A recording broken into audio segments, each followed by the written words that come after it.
commies.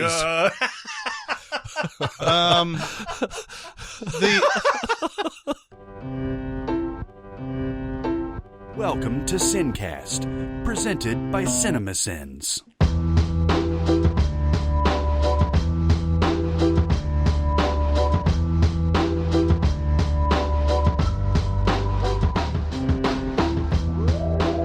All right, everybody, welcome to the SinCast. This is Chris Atkinson from Cinemasins, joined by Jeremy Scott from Cinemasins. That's me. Yeah, he's back. Yeah. And from Music Video Sins, Barrett Share. Yo.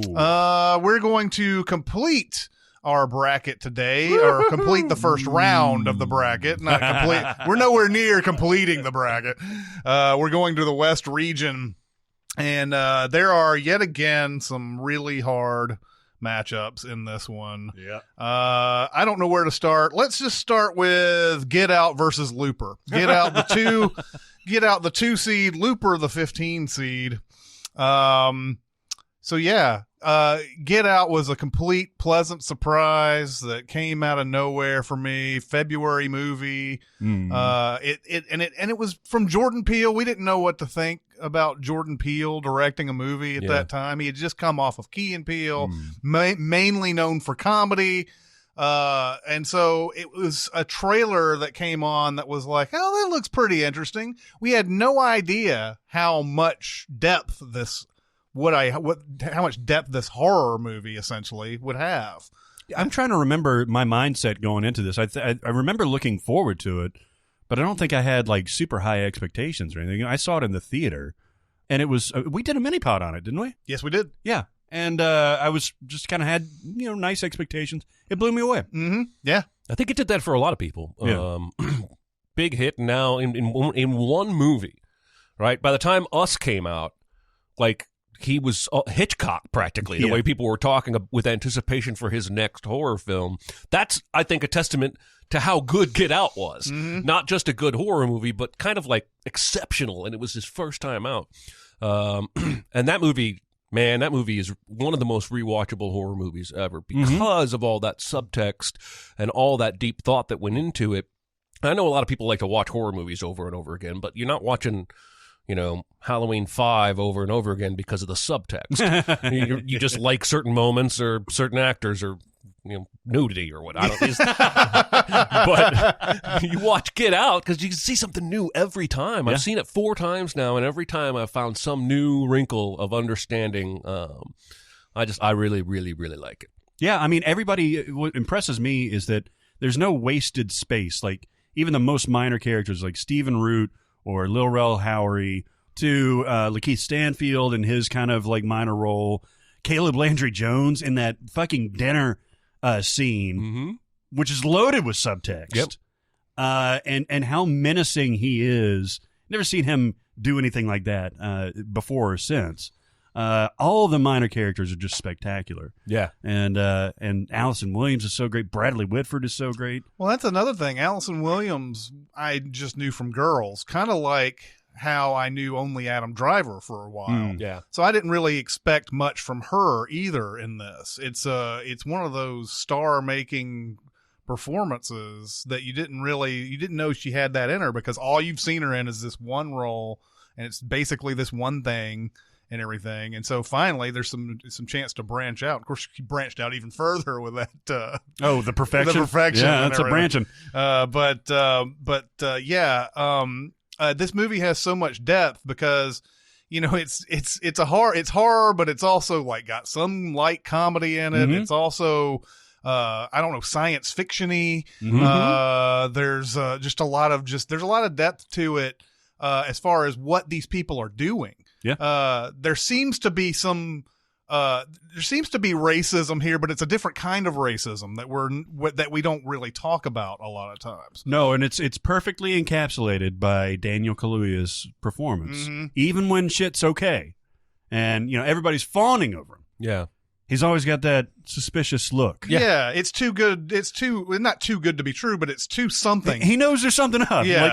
And before he knows the scope of what's up, he knows that there's something up because he's had that experience, and you can't put yourself into that experience unless you've had it. As much as as Caucasian people or any other race say, "Oh, identify with the black struggle." No, you don't. No, you don't. No. Yeah. You got to have that look. There's that a kind of I wish I could have voted for Obama for a third term, that type of thing. We see that later on in Rian Johnson's Knives Out, which is funny because because we're doing a Rian Johnson movie in this too.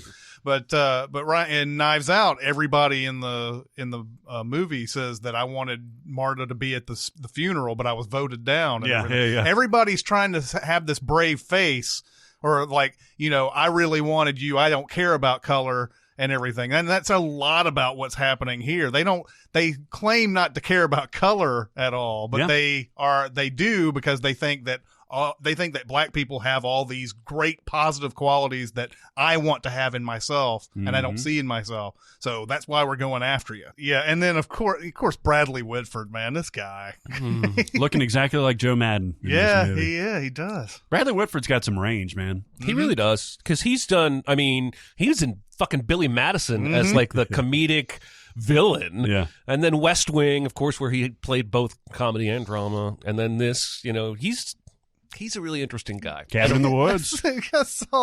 I flipped on one of the movie channels the other day, and RoboCop 3 was on. Ooh, and he's in that. One. Oh, is he really? Wow. Yeah. That's awesome. Man's got to work. Yeah.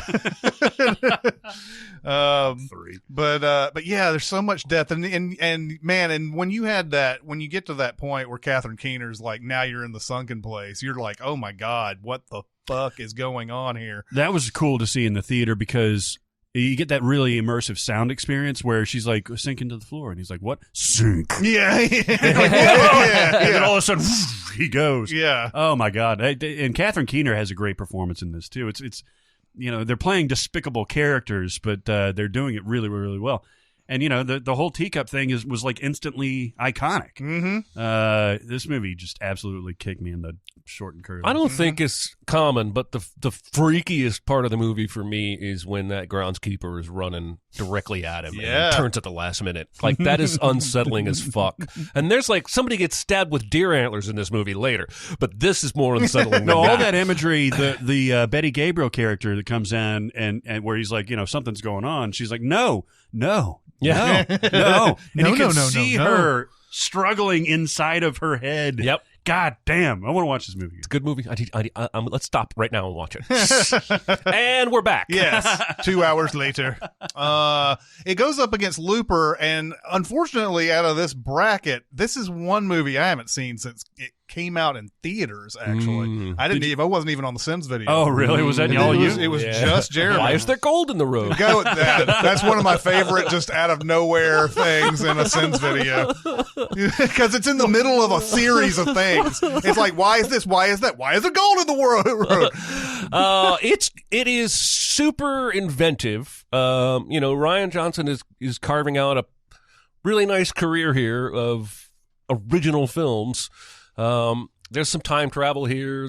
I didn't need the CGI Joseph Gordon-Levitt to look more like Bruce Willis, but it's a super cool concept. Basically, you're a hitman, and then in the future they send somebody back to kill you whenever they're done with you. Mm-hmm. And this time he ends up getting sent back to kill himself. Mm-hmm. But he doesn't want to do it, or does he? Is he the only one that actually has to kill himself, or is that the loop? That all the assassins everybody has to do that eventually. Kill themselves, they don't kill each other, right? They kill the older version of themselves. Yes. But they're super rich. That's how the loop is closed. Yeah. You're right. It is a great idea. And if you put yourself in the context of the movie, would you do it? Like, you live super rich for what, like 20, 25 years or something like that? And then, all right, that's it. Yeah. Well, I wouldn't, but because you have to kill people. I can see why people would. Jeff Daniels is fucking awesome in this movie. Yeah, he is. Mm-hmm. The guy who plays Kid Blue, who's the actor's name I always forget, he's in Knives Out. Yeah, too. Noah Segan. He's fantastic in this movie. Oh, that is him. There's that great scene in the diner out in the middle of. Why there's a cornfield in the diner in the middle of a cornfield? I will never know. But that's a great scene where they sit opposite each other and have that famous sin about the. Was it steak? Some kind of steak. Yeah. Some kind of liver steak or Some kind of weird steak was on the marquee in the background. That was one of the that was like the 6th or 7th video. Yeah, it was. It was very early into the run. That was the birth of Twitter, right? Yes, it was. Oh yeah. It Because well, yeah. But I think it has some of the same issues that a lot of time travel movies have. In that, if you think about it's time travel too much, specifically that one scene where in the past they're chopping off dudes' fingers and shit, and in the future he's running and looking at his hand and now his fingers are gone. Mm-hmm. I don't think that's how that works, but it's still cool visually. Mm-hmm. Emily Blunt's really good in this. Mm-hmm. What is her character? She's the girl on the farm that there's the mother, not mother, to the magical kid that ends up being the demon lord, whatever he's called, the Skeksis. Right.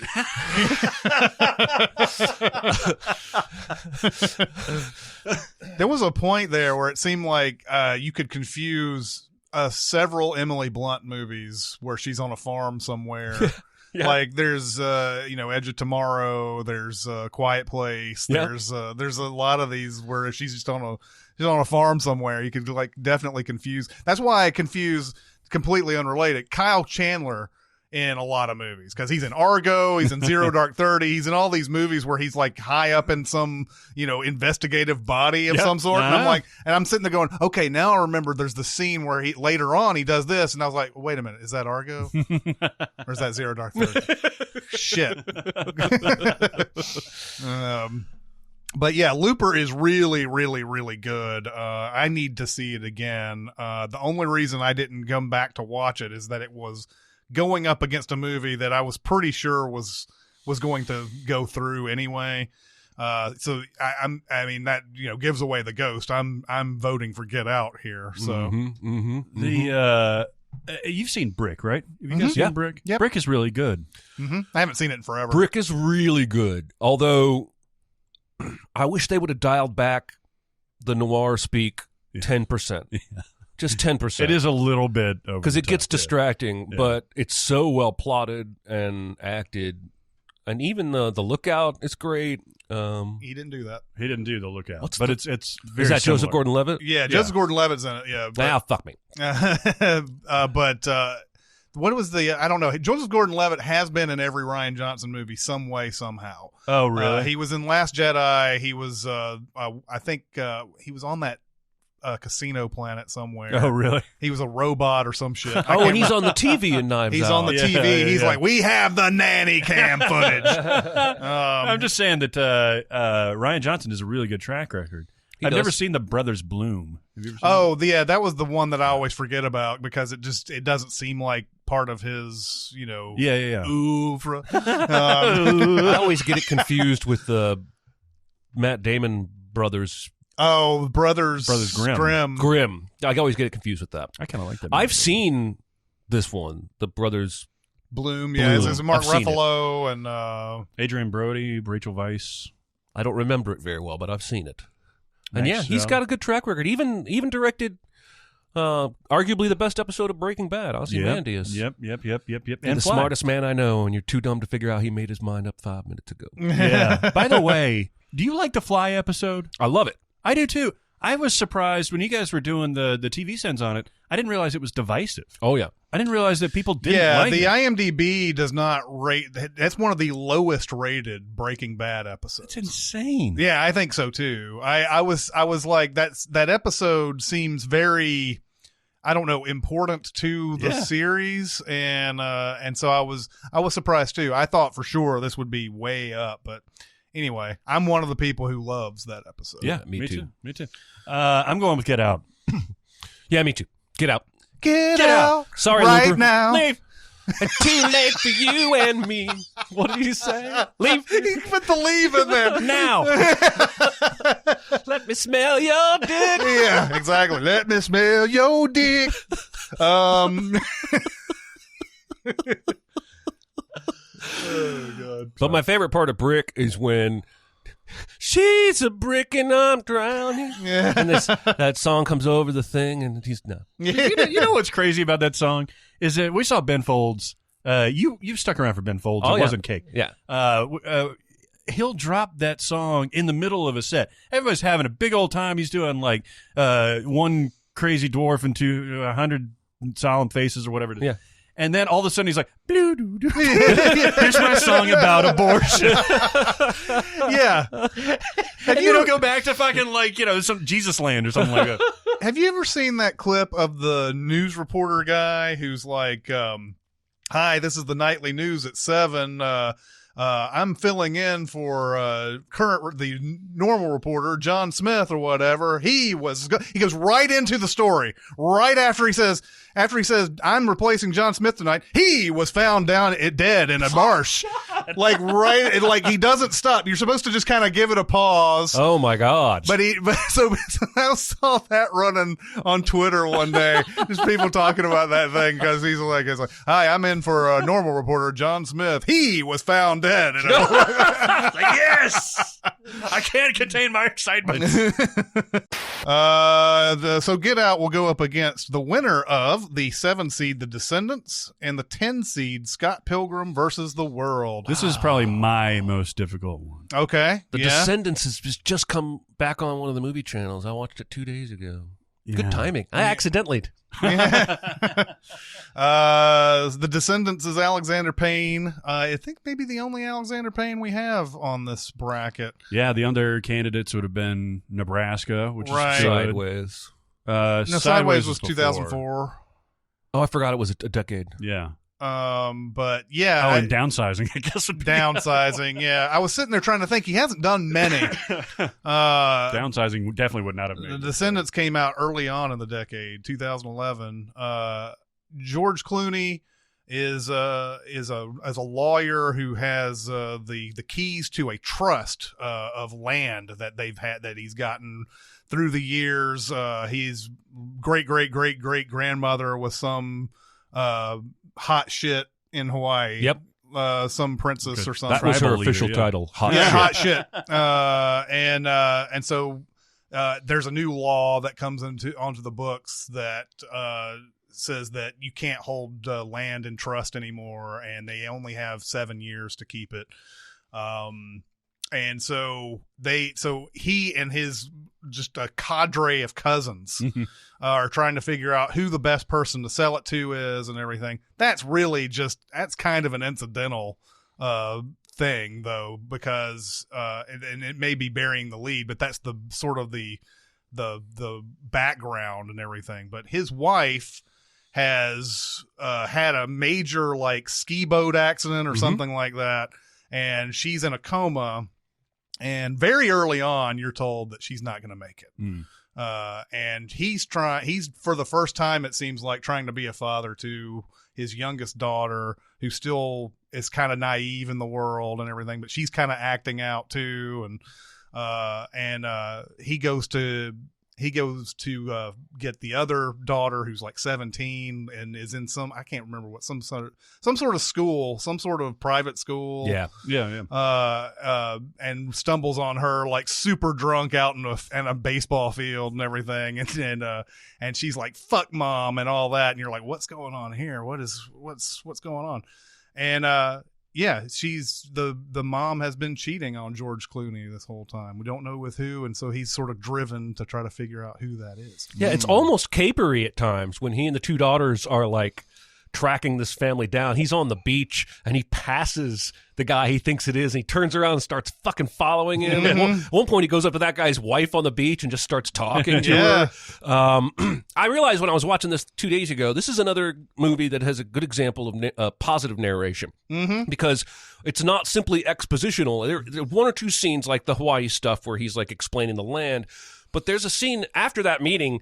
It's like the first 15 minutes. He's going to the hospital, and you hear him talking to himself. And he's like, it's going to be okay. She's going to wake up. I'm going to be a better husband. We're going to be a better family unit together, yada, yada, yada. And like that's immediately when he finds out she's not going to wake up. And it informs you of his state of mind throughout the film in ways that are important, I think, for the experience, and not just expositional dumps of I was born and blah, blah, blah, blah, blah. You actually get a glimpse into what he's thinking. State of mind is incredibly important. Imagine if this happened. Imagine how you would react to all of that happening at once. Yeah. You know, because it does become more about hunting down who the Matthew Lillard is, and like instead of figuring out how to deal with the grief and figuring out how to deal with the family, like it's all these emotions wrapped up into one. And of course, he's got that monologue essentially at the end of it that unloads all that shit. Yeah, you get the sense that he hasn't really had to do fathering that much, and in fact, the one of the early things that they say is that he says is that, you know, he and his wife haven't been talking for a long time, really. They were actually straight up not talking for the last few days, but then not really in any good sense have they been talking for the last months or years or something like that. Obviously, he's dedicated to his lawyering practice and everything. In fact, he's so conservative that he doesn't even use the money that he has been given. He's probably got, hundreds of thousands, maybe millions of dollars. Yeah. And he only uses the money that he gets from his law practice. It seems like he feels kind of bad about that money that he didn't earn. And that sort of informs his decision later on when he's just like, I'm not even going to sell this by the end of it. What is the decision at the end? I forget. Meaning that he gives it back to the island, essentially? So he thinks that with 7 years, he can find a way to keep it. Oh, okay. He feels bad. He feels weird about having land that was never his, and because of some weird thing, he's got it. And of course, all the things that have happened in the movie that have led him to this decision. And I think that final nail in the coffin is when he walks into that house with all the pictures, and he looks at all these pictures of the people, his descendants, and he says, you know, this isn't really mine to sell. They entrusted me with this. I need to do something with this. And yeah, all the stuff that you see with all the people who are trying to buy this land, all of it's offensive. Oh yeah. Like it's ridiculously offensive what they want to do with it. Like you see this beautiful like land surrounded by this sort of parabolic set of rocks and everything, and it's a beach. And there's just it's this secluded looking area, and everybody's putting like, you know, huge neighborhoods and water slides and resorts. And so, you know, even early on when his daughter is in trouble for texting one of her friends saying something about everybody knows you got pubes last summer, something like that. The woman calls and says, I want Scotty to come over and apologize for that. Yeah. Yeah. And so she comes over, and then after that whole like, you know, parenting thing happens, and he's walking out. The mom's like, "I hear about you sell." She's completely out of parent mode. She's just like, "We hear you about you. So you're going to sell that land and everything." It's like, a lot of us around here hope you don't do it. And he's like, okay. And he's like, because you know the traffic. You know? Everybody's in it for their own thing, right? Yeah, yeah. And Bo Bridges is trying to convince him to sell, right? But he's sort of the main ringleader guy who wants the family. There's a lot of people in the family who are poor now, or they're in debt or something like that, and they really need this. And like the highest bid I think I hear in the movie is $500 million. Jesus. For this land. So like this is gonna be a huge windfall for everybody. But yeah, Bo Bridges, this is the first time I've actually seen his brother in a performance. I know, and it's really good too. I'm Yeah. glad. I wish he would get a little more opportunity. I do too. I don't know if it's just, I don't know. Bo Bridges has obviously had a huge career. It's not like, but he's never been leading man or anything. He's never like been that. like Jeff, yeah. Yes, but like, this is the first time. Like for a while there, I was just like, man, are these guys even brothers sometimes? Because there's barely any similarities in the way they act and everything. But in this one, they're like, oh, this is very similar. It is. You were saying that some of them are poor and some of them are really counting on it. They're not wrong, right? Like, no, they're set up to be almost antagonists to Clooney's character. But they're not wrong. They're not wrong. There is some moment at the end where they try to, I don't know if this was Payne's intent, but where Bo Bridges says, I don't care if you're a lawyer, we're going to come after you, but I don't want to come after you, man. We're family. Right. You know? And I think the idea for him is, yeah, we may be family, but it's not like we're like hanging out and buddies all the time or anything. You know, you're being friendly now because I hold the keys to this trust. But yeah, it's not family like in Fast and Furious, right? Where it actually means something, right? I mean, a quarter mile at a time. But yeah, so Shailene Woodley is awesome in this. Yep. I felt like she got shafted on the Oscars actually of that year, and I actually went through it that year that it happened, and I said I could probably see this person go in place of her. She's playing yet another. This is something that I'm finding about myself lately. I really like these real performances. These people, they're playing real people. They're not all dolled up, and they're not all, there's something about them that seems relatable to me. And that's what she's playing in this. And so I really like, in fact, I may like her in this more than anything I've seen her after. You can see that. And she's only, I think, 19 in this movie. Oh yeah. Wow. And so, I don't know what she's been doing since the like Allegiant and all those movies, the Divergent movies and all that. And I haven't seemed to see her very much, but I know she got arrested at the oil pipeline. That's right. Oh, she was in that sailing boat movie. Oh yeah, Adrift. It's pretty decent. Yeah, it actually looked pretty. I haven't seen her in a while, so I mean, and she's got a lot of projects and stuff. It's not like she's not been doing anything. It's just that whatever I haven't seen her in. She's great in this. Clooney's great. I love the scene where Clooney goes to confront this Matthew Lillard character, and Judy Greer's there, and there's this sort of idea like, you and Shailene Woodley go off into the house. I'm going to talk to him about this.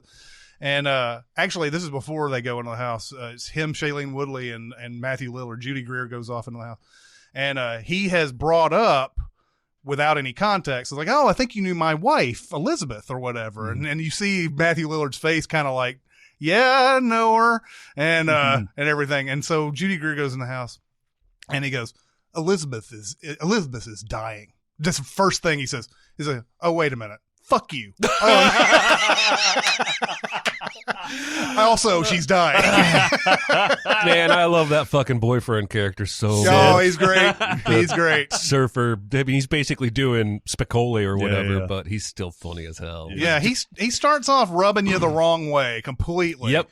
But then there's that conversation that he has with Clooney, like in the middle of the night and everything. Yep. It really sort of turns you around on. I think turns it around on Clooney too. Clooney turns around on him. Because at first all he does is just say the wrong thing. And then when he wakes him up in the middle of the night and everything, there's that whole thing. He's like, I'm smart. And he goes, you are the farthest thing from smart.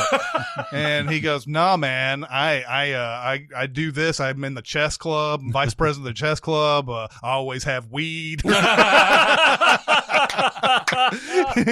your mom must be very proud of you.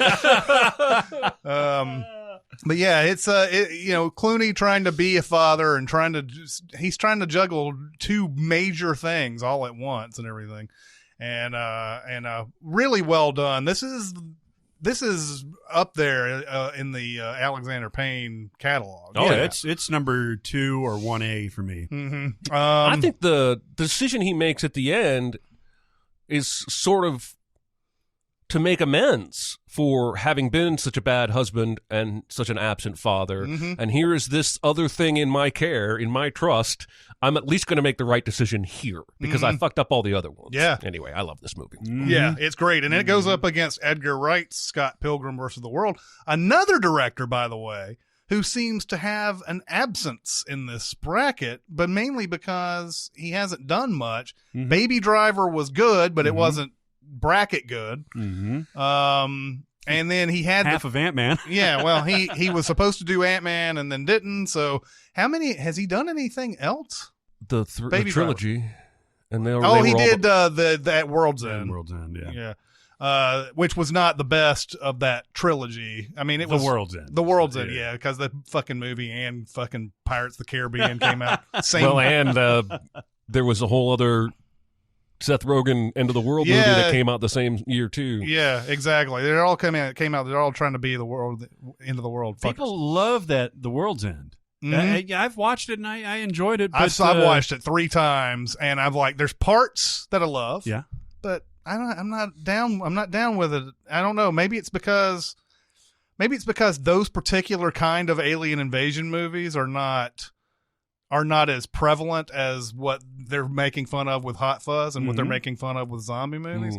That's more of Children of the Damned or what is it? It's the Donald Sutherland Invasion of the Body Snatchers. That's the one that it's really going. I think it's really going for and everything. But man, yeah, there's something about that one. Yeah. Anyway, Scott Pilgrim vs. the World, on first glance, is a little bit different from all those movies, that Cornetto trilogy and everything. But there are a lot of Edgar Wright things in this, even though it's a big studio film and everything like that. And it's based on a comic book. I guess it's got a cult following. I don't know if it's a huge following, but it had a cult following. And I think some of the people who love the comic book hate this movie. I'm not sure. Oh, really? I'm not sure. But I love this movie. I thought it was something completely different. It does have some hyper stuff in it. The video game aspect of it is he goes way over the top on that stuff, and I think it's fine. But this movie's just so funny, man. Yes, it is. Oh my God. It's casually funny. Yeah. I mean, all the stuff, you can argue that the Kieran Culkin character is just all jokes, but it's all jokes, all completely deadpan. Yeah. And it's how they interact with each other. And, they sleep in the same bed, but it's just whatever. Yes. It's they label all this stuff that's Scott Pilgrim's and then his roommates, and he's got his shoes, basically. Yeah. He's, there's that point where Culkin goes to him and goes, I'm going to need you out of the house tonight. I need the bed for sex. I tell you what, this has got, now Kieran Culkin's most known for Succession, I guess, at this point. Yeah. But this has got one of the highest per capita famous people cast of all time. Oh man, this movie's full of people. You didn't know at the time how big Brie Larson would be, or Chris Evans. Chris Evans is so fucking good. Yeah, he is. What is it? He says, I always do this when I'm getting blazed in my Winnie. Yeah. It's my stunt man. Sometimes I let him do the wide shots when I want to get blazed in my Winnie. Yeah. It's so great. It's so fucking great. Fucking Anna Kendrick shows up out of nowhere very briefly. Aubrey Plaza, Brandon Routh, who at the time was a pretty big deal because of Superman. It's amazing and how everybody works together. The only knock that I have with this movie, because we just watched it again recently, is the absolute zero chemistry that I see between Michael Cera and Mary Elizabeth Winstead. Yeah, same here. It's almost a creepy type of thing. Yeah, he stalks her at the beginning, and we're still in that era where stalking is used as kind of a funny. Yeah. Even in The Descendants, there's a point where he says, "I don't know if we should do this. This feels kind of stalky," or something like that. You know, but yeah, it's kind of seen as an almost endearing thing. But even when they're not going out and he doesn't do anything to really impress her or doesn't seem like she's responding to anything. And then just suddenly it's okay, I'll just go out with you. And now we're boyfriend and girlfriend. And part of it could be, and we've talked about this, that she's had that chip, the G chip in the whole time, or maybe not. But and maybe she's trying to play it off because she doesn't want him to get in battles with their exes. But at the time that they're officially dating, they're supposedly attracted to each other. She's like, well, you're going to have to defeat my exes and all that stuff. They still have zero chemistry. Yeah. He's like, can we make out? And she's like, all right. Yeah. He's got the super high voice in this. There's even a point where Mickey Mouse. There's even a point where they go back to her place and she's like, I got to go change. And then he goes and walks to the room where she's changing. And she's like, dude, I'm changing. And he's like, I'm sorry. And he closes his eyes. And then when he opens his eyes, she's right there in front of him. Yeah, it's such a weird thing. I don't get it either. It's one of those, it forced forced couplings. And Yeah. I don't like it either. He has much better chemistry with knives. He does. He does.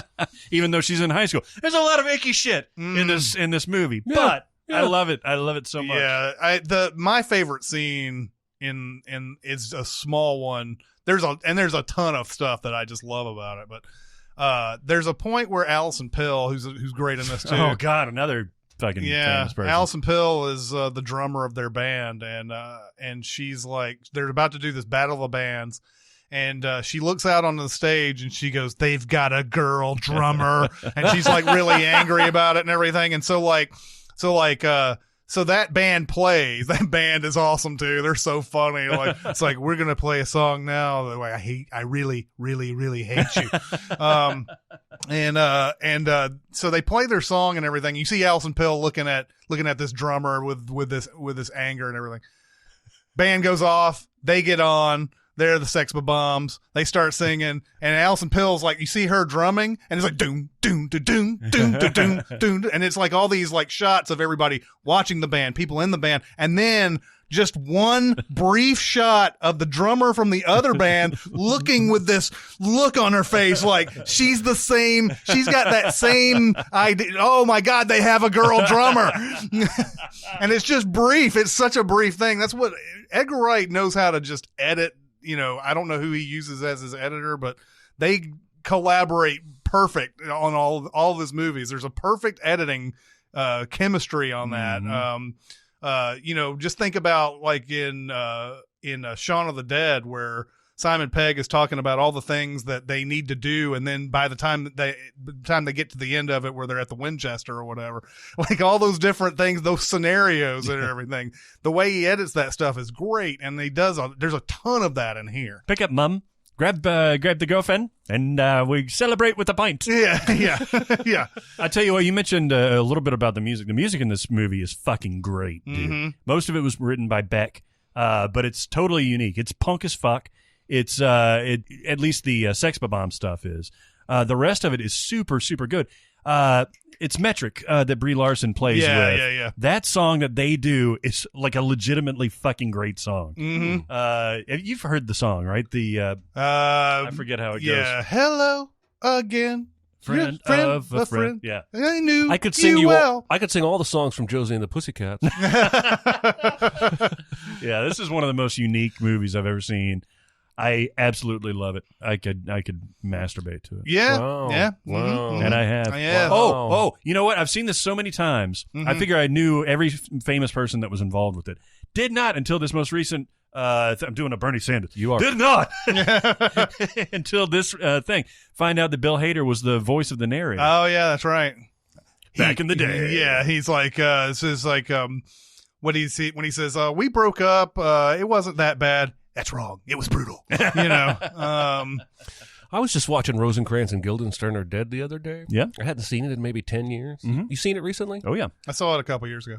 The guy who plays Hamlet is fucking Jorah Mormont from Game Yeah. of Thrones. Yes. Ian I Glenn. didn't know that. Like, I had seen Rosencrantz and Guildenstern way before Game of Thrones came out. I didn't know that guy. That movie holds all the way up. I saw it about 2 months ago or so. It sure does. Absolutely fucking love it. Yeah, it's awesome. Dreyfus is awesome in there, too. Dreyfus is a lot awesomer than I remembered, actually. Yeah, it's so good. Yeah. So what wins between these two, The Descendants and Scott Pilgrim? I'll vote Go ahead. Descendants. Okay. I think maybe Barrett is torn. The Descendant. It's one of those situations where The Descendants is a much better movie. Mm-hmm. But I think Scott Pilgrim is maybe one of the most unique movies I think I've ever seen, and I stand behind that. Maybe the most unique movie I've ever seen, at least a major studio release. Talking yourself into it. Here he goes. Yeah, I'm going to vote Scott Pilgrim. That's one of my favorite movies of the last decade. See, now I have to make the decision. I agree. I think in this case where we have these two movies that I think they're essentially equal. What is the factor that I'm going to go for here? Is it the originality of it? Is it something we have, the Descendants I do think is a better movie. Mm-hmm. I'm going to go with Scott Pilgrim as well. Oh, you commies.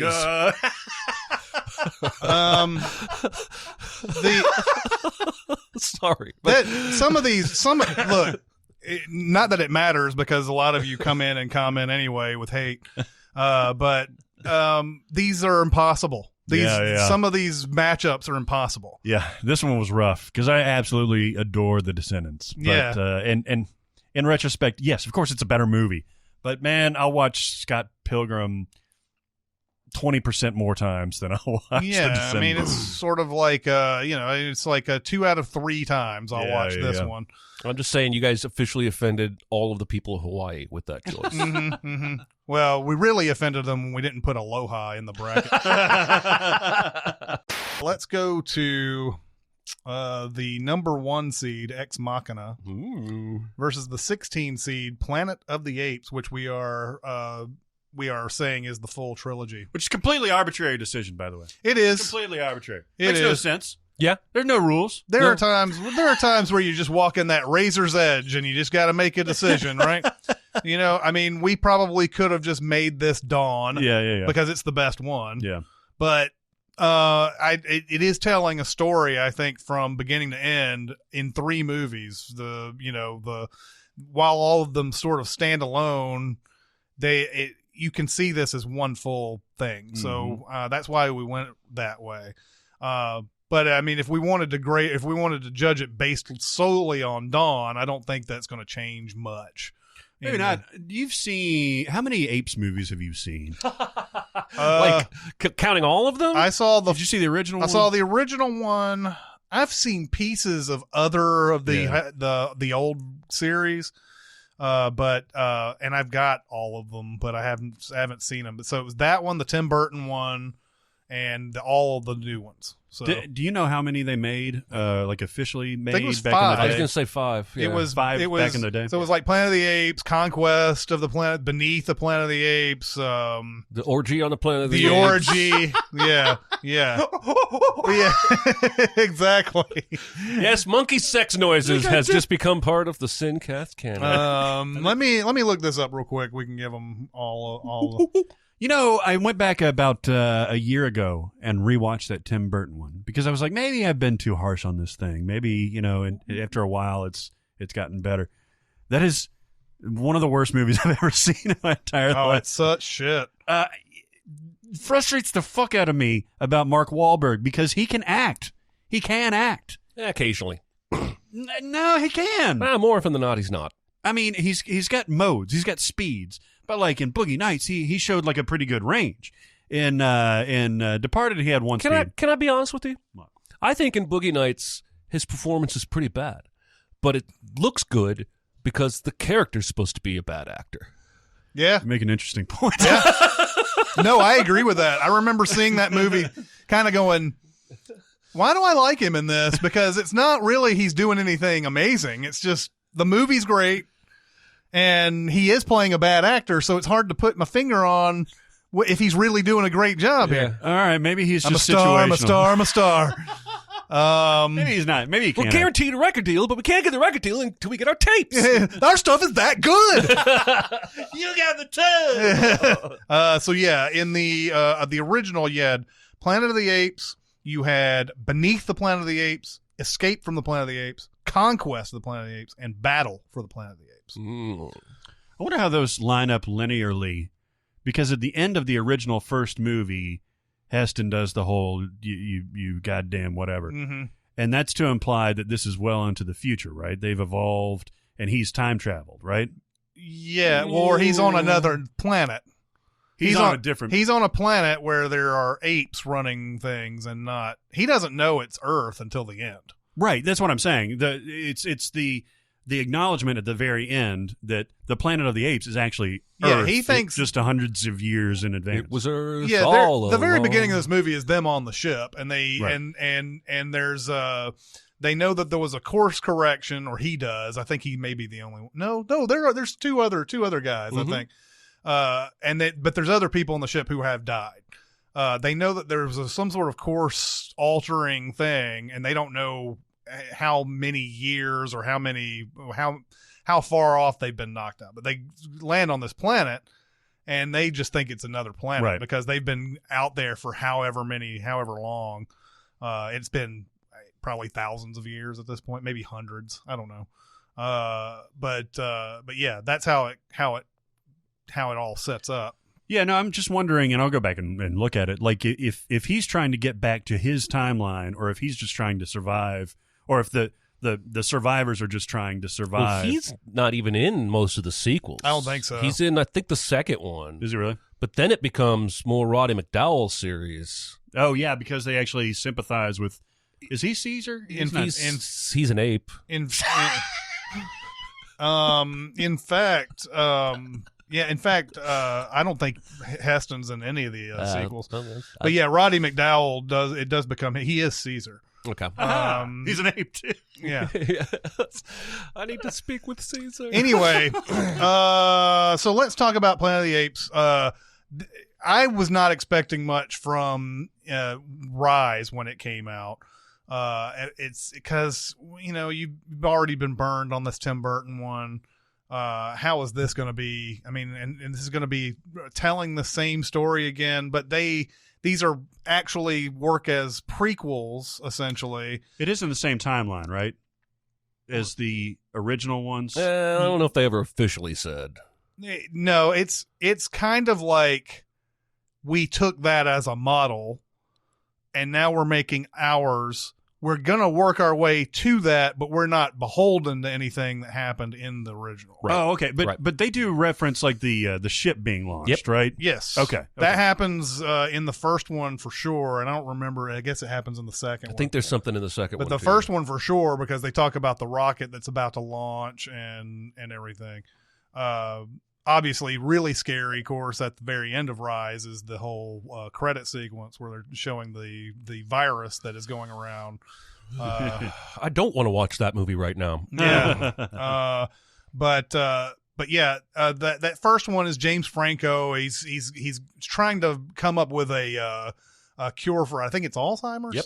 And John Lithgow is his dad, and he's trying to, because John Lithgow's got Alzheimer's.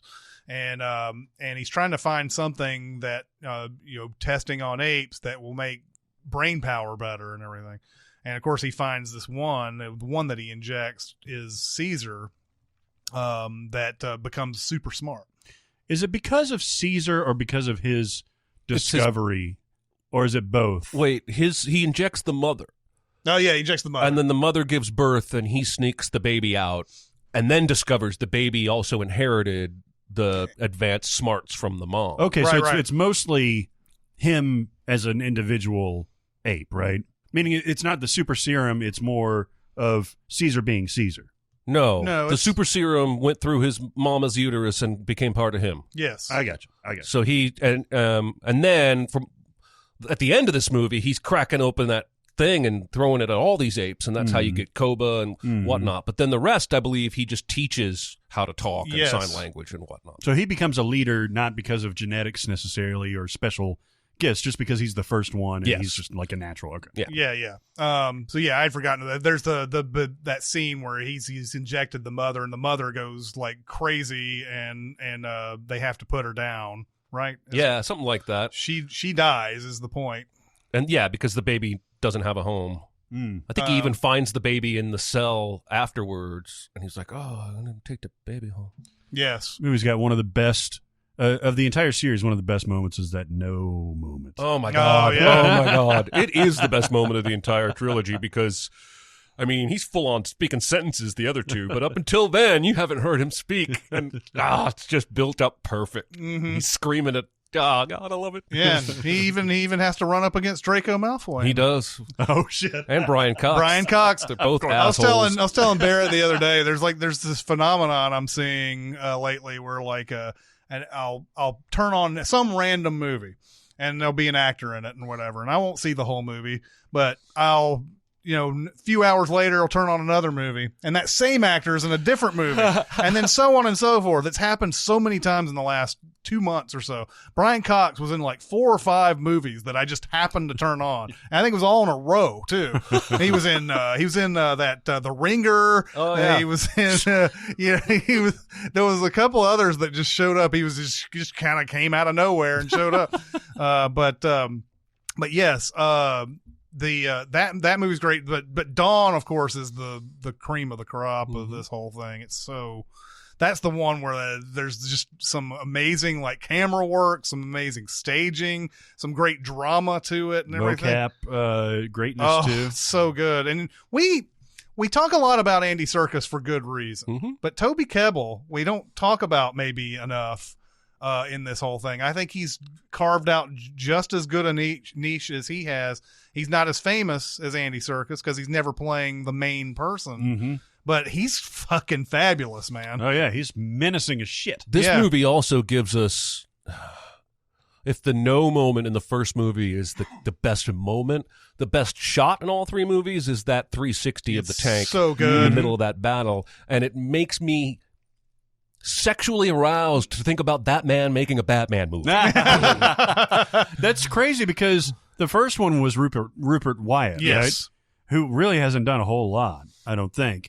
And Matt Reeves really hadn't done a whole lot. He'd done Cloverfield and Let Me In before this. Yeah. And he fucking just nailed it. And he nailed, I think even War is pretty damn good. Cinematically, for sure. Yeah. And so, I'm really excited. I think that's Batman's going to be awesome. I think it will be too. Yeah, and they keep coming out with these like, here's a preview of what this looks like. That Batmobile is so fucking rad. Fucking awesome. It looks fucking awesome. I can't wait. Yes. It goes up against Ex Machina, which of course is a movie that we have high regard. I thought you were going to say which is of course going to win. Yeah.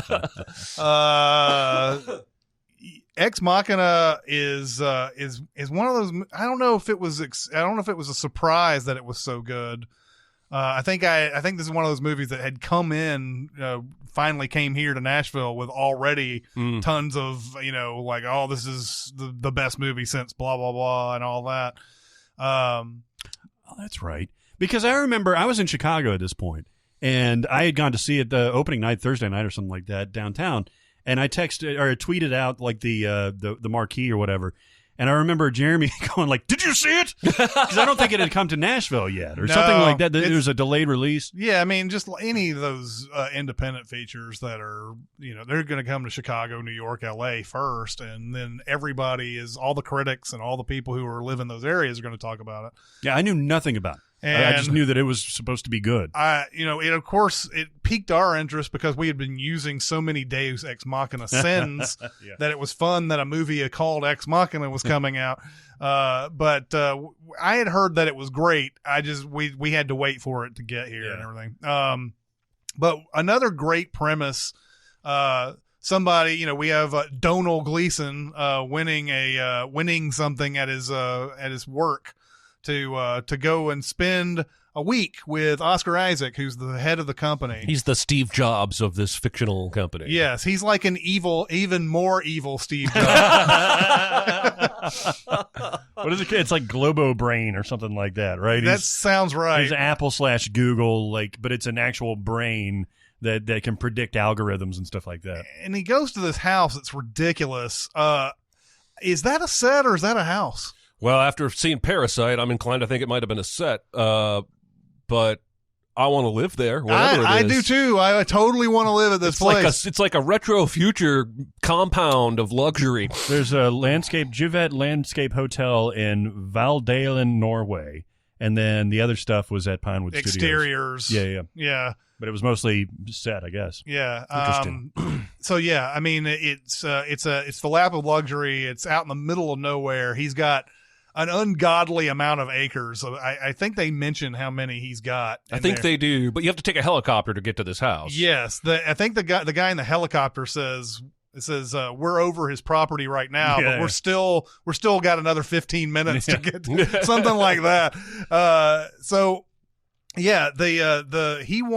Oscar Isaac wants Donald Gleason to basically do the experiment that is known as the Turing test. Turing test. Mhm. Can you figure out that this android or whatever, this robot that I've made is an android or a robot? I guess it's a robot. Is it an android? No, it's an android because it's got human features and stuff like that. But that's what I love about it. He gives it away, right? Yeah. He's like, it's easy for me to say, here, go into this room and then try to figure out or whatever. But he tells him right off. Well, and plus she's in full android, like she's not looking like a human, at least at the beginning. Even when she puts the dress on and everything, she still has like her circuitry showing and everything. So there's no Your circuits are showing. Yeah. so there's We no all know you got circuits over the summer. it's such a fascinating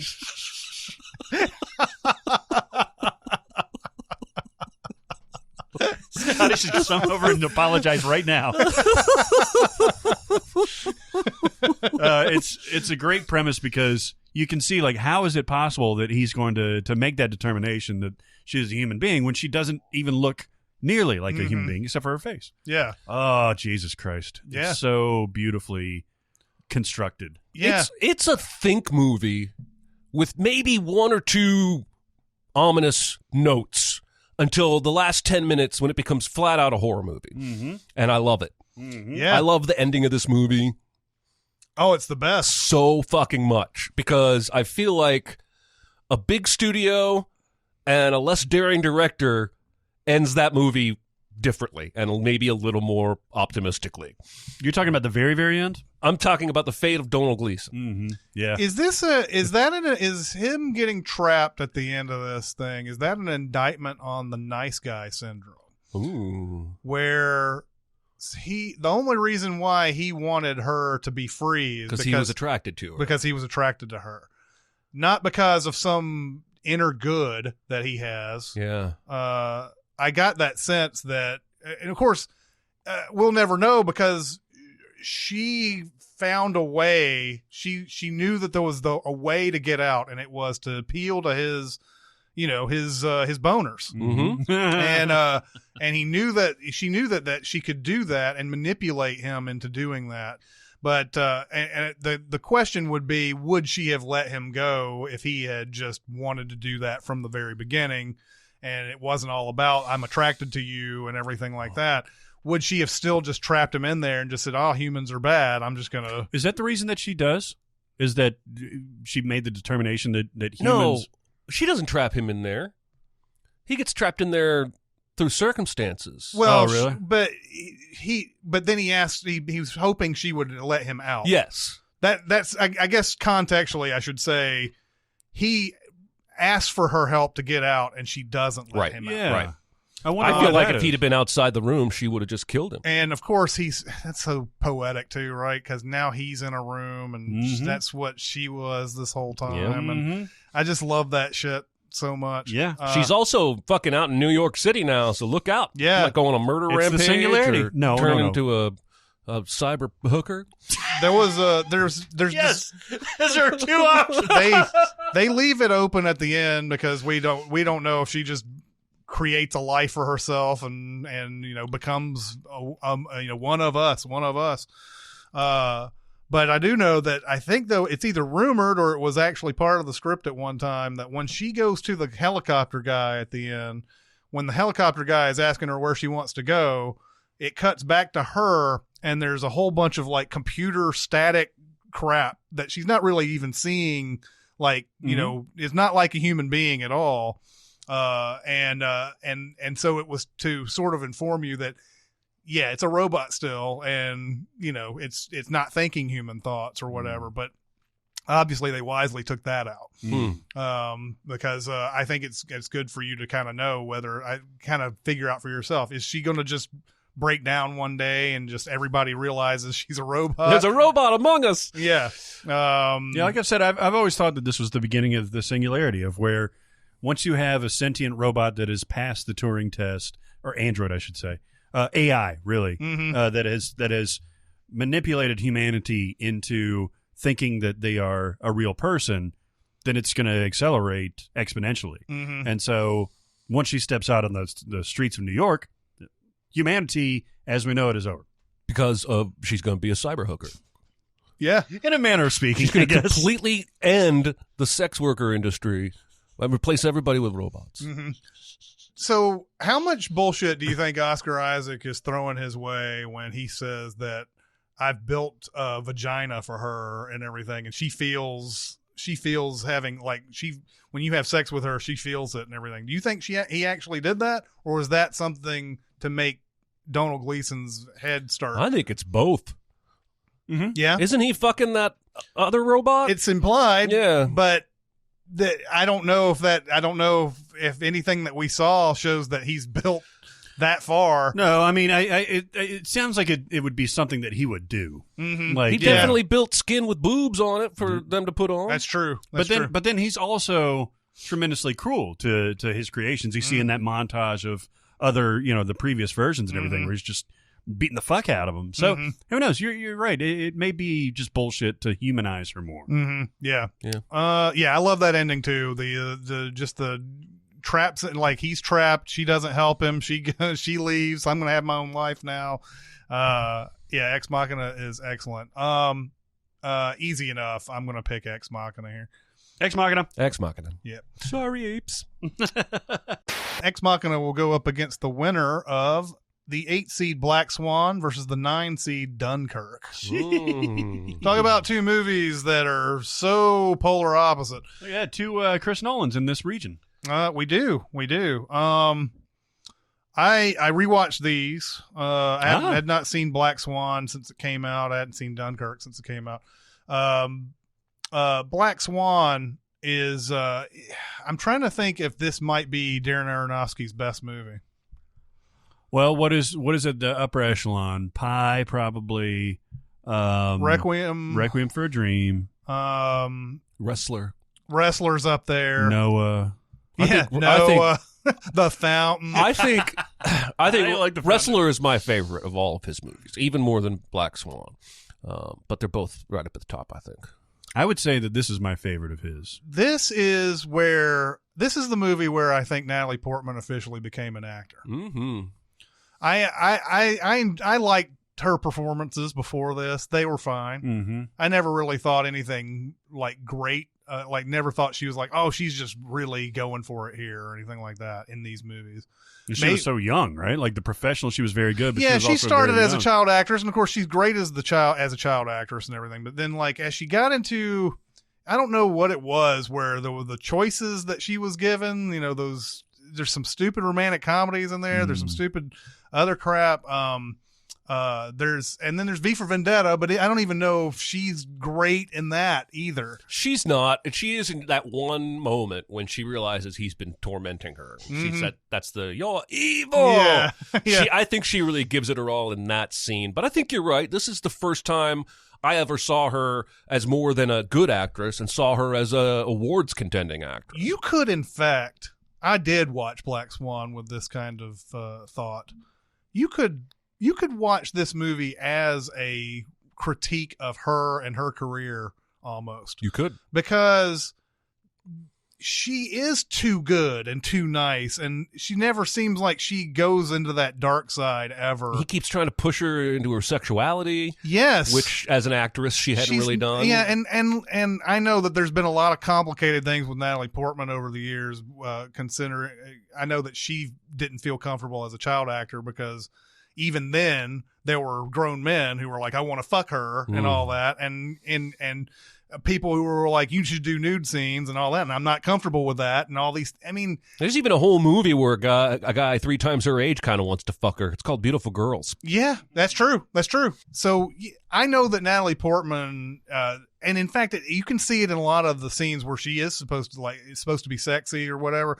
She doesn't look comfortable, even in Annihilation, where everything's filmed from the back and everything. That I think a lot of times they put her in situations where it's supposed to be uncomfortable. Mm-hmm. So that Annihilation sex scene just seems like it's uncomfortable in general. And there's never been a point where I felt like, man, she's really just, she's just so, I mean, even closer. She's so innocent, quote unquote, in that movie that she's very childlike in that movie. So even in that strip club scene, it's not sexy necessarily. Not really. So you could actually look at this as she's perfectly cast, essentially, because that is the way we looked at Natalie Portman for the longest time, because she always played these nice girls, and she doesn't seem to have the capability of being dark. And there is a scene where Vincent Cassel, I thought this had a lot of great extra meaning to it. There's a part somewhere in there where Vincent Cassel is like, asks who I think is her baby, or her husband. Benjamin Millipede. Yeah, I think that's her husband that's like doing all the dances with her and everything. There's a point where Vincent Cassel is like, "Would you fuck her?" yeah. And then there's like some extra like behind the scenes to that line. But he's saying like, yeah, you can dance the white swan great, but this black swan just not for you. You don't look like you could pull that off ever. And so the whole movie is her transformation. Like, I don't even know if she's imagining this Mila Kunis character or if she's real and she's projecting onto her or what. It doesn't really matter. She wants to be Mila Kunis for the Black Swan. She wants to be her. Everything about it is I want to be her, to be that part. It's her like learning how to be bad, quote unquote, throughout this entire movie. Yeah.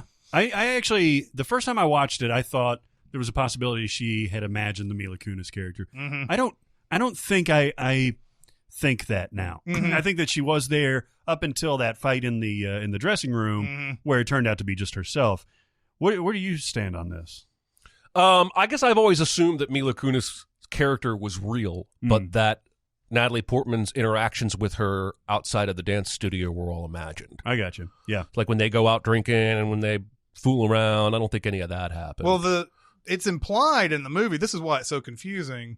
It's implied that all the drinking and when she gives him the pill and says, "You're rolling now," and all that happened. But then her going home with her didn't happen, because there's a point where she goes, "You left," and she goes, "Oh, you're right." Yeah, and she goes, "I did." He's like, "Yeah, of course I did." And he goes, "But you didn't say anything when you got up." He's like, "I wasn't with you." I was like, "Unless you had a dick, I wasn't with," something like that. So she went home with one of those dudes that they were talking to. And so I agree. I think she is real. It's just that I think she's projecting a lot onto her. She thinks that she's after her part because that's exactly the way she would be if she was in that same situation. Well, and in ballet, everybody's always after their part. Like, it's cutthroat. There's a point where she goes and tells Vincent Cassel, because he's made Mila Kunis the alternate.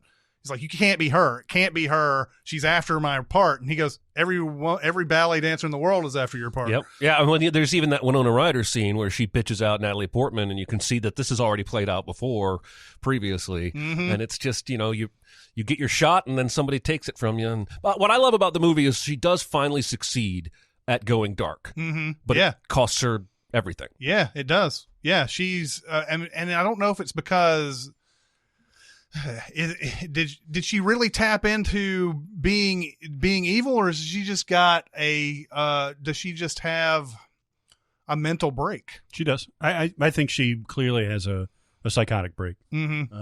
She's exhibited all of these stuff that is a precursor to schizophrenia or psychosis, all the way up into this, and stress, drugs, all that stuff can lead to the actual psychotic break. I think about all those different times in this movie where there's so many things there's so many things that you can read into what Aronofsky's doing with this, like the scratches on her back, the toenails, the fingernails, all the sort of the self-immolations type things that are happening in this. Every time she tries to masturbate, she has something that prevents her from doing it. Like, she just starts, she's in her bed, and like after Vincent Cassel's like, "Go home and masturbate tonight." And I'm saying this like it's not, this is, I mean, I didn't think of it in any kind of like weird sexual terms. I just thought this is something she probably needs to do to be healthy. That's true.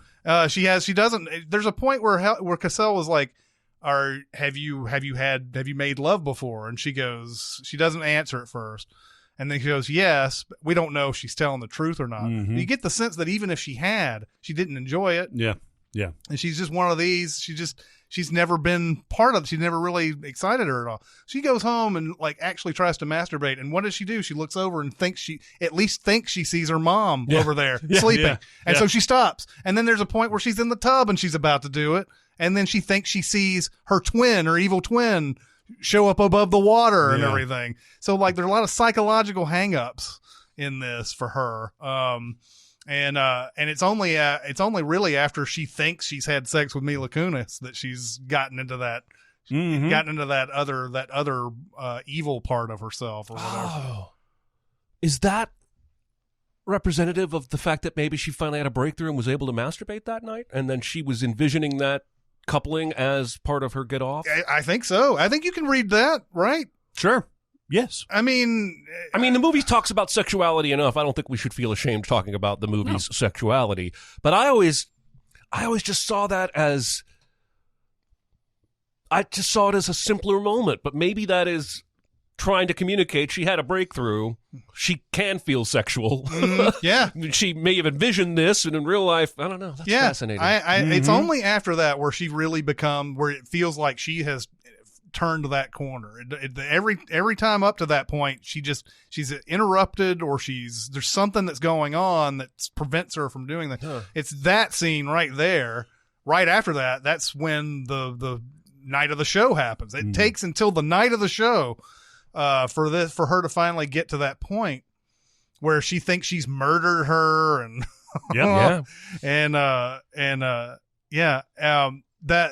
both of these movies like broke me down at the very end. Yeah. That one pulled out all the emotion especially when she's on that mattress at the end, and she's not even concerned about her like life there. Right. She's just glad that she did that one show that one time, and she was like, it was perfect. Yeah. And that's how the movie ends. Yeah. Yep. Oh, it broke me, man. It's giving me goose flesh right now thinking of it. It's an amazing it's an amazing world, just like The Wrestler, where he builds on that universe that you don't see typically. There's a lot of shots of the backstage area, and there's a lot of the interactions, the practices, and the rehearsals that have to get to this point. And it really encapsulates that world that we wouldn't be privy to. Right? Well, he's so good at showing you how obsessed people destroy their bodies in pursuit of this. Like, that's what I think a lot of the toenails and like you see exactly how fucked up her feet are. Yeah. But ballet does that to your feet. If you want to be a great ballerina, you accept that. If you want to be a great wrestler, you're going to, it just relishes almost in every ounce of ache and pain that guy feels. Aronofsky's really, really good at that. He should have brought some of that to Noah. Yeah, he should have. But he didn't. There's also a lot of psychology with the mom too, because you get the sense there's one small scene in this where Barbara Hershey says something to the effect of, I had to end my career to have you. Basically something that I feel like the movie is saying she has said this a lot. Yeah. And that is some real psychological damage that you're putting on your child, that I was the reason why your career derailed. But there's a point, and it's only this one scene where it comes up, where I think she's finally broken on this. And she goes, I had to end my career to have you. She goes, you were 28. And basically saying by 28 you're done anyway. You have to be good before then. Yeah. You would have been on this track beforehand. And I guess also Barbara Hershey's character could have been the one before Winona Ryder. Yeah. For all I know, Yeah. which adds even more like ickiness to the possibility of Vincent Cassell and Natalie Portman having any kind of relationship at all. They don't ever, but like you sit there and think there's a possibility that's his daughter. Ooh, yeah, you know. Depending on how long he's been there, yeah. Yeah, but I think Barbara Hershey says something to the effect that he was there when she was. So there's not saying the movie is even saying that. It is they don't have sex in this movie. But there is like some kissing scenes and stuff like that, and you're like once Barbara Hershey talks about her career and everything, I'm like, we don't know about who the father is. Mm-mm. We know she ended her career we know that he was, he's got a reputation. Mm-hmm. We know that all that. He's an asshole. Vincent Oh, my Cassell God. is such a dick face in this movie, man. Oh, Jesus. Oh, my God. He's he's eviler so in this good, though. movie than he is as an evil assassin in Jason Bourne. I agree. He's so good at it, though. But that was something that popped into my head. Maybe it's because I'm the sick fuck, but you know, but that's something that popped into my head during that whole thing. But Black Swan is excellent. It goes up against Dunkirk. Dunkirk. Christopher Nolan. I think we've got 3 entries for him on here. Did you get this in 4K? I don't have this in 4K. However, I did watch this on my 4K TV with the Blu-ray, and it looks outstanding. Now I'm wondering what the 4K looks like after seeing this. So Dunkirk, we did a mini pod on Dunkirk a long time ago, and I was did not know what the mall was, and I was watching this movie. And part of that is because, first off, I had never heard of that term for beach before. But the other part of it is I couldn't hear them say mole or have any context for mole when I watched this movie. The sound design on this, I don't know if that's considered good or what. But man, I cannot hear. Even with the subtitles, it was hard to understand what they were saying in this thing. There's a point where Kenneth Branagh says mole like 10 times. Mole. Yeah, exactly. And I was like, I don't remember him saying that, obviously. But I was thinking like if you think the mole is somebody that's embedded into it plays well that way for a while, because it even gets to the point where they're on that they're in that submerged thing, and the Frenchman who doesn't want to talk is on the ship, and Harry Styles is like, it's like he's a spy. And I was like, oh yeah, well that makes total sense. This whole story about the mole has come to this point. I'll tell you what bothers me about this movie. The movie's cinematically gorgeous, it's top to bottom excellent, but there's so many like conveniences in this movie that I think are conveniences. Like the whole son or whoever it is, interloper on Mark Rylance's boat getting killed accidentally by Cillian Murphy, and the Mark Rylance just kind of like yada-yadaing that. He's like, well, it's cool, we still have to take care of him. And like well, let me interject. Okay. I do believe that when they pick, first off, Rylance's character is very much, I want to save everybody if I can. We see that all the way onto the trip down to Dunkirk. First by seeing Cillian Murphy on this boat that has been overturned. I guess a U-boat shot it, or like U-boat came in and attacked or whatever, and he's the only survivor. Gets him, and as he's talking, Rylance realizes he's shell-shocked.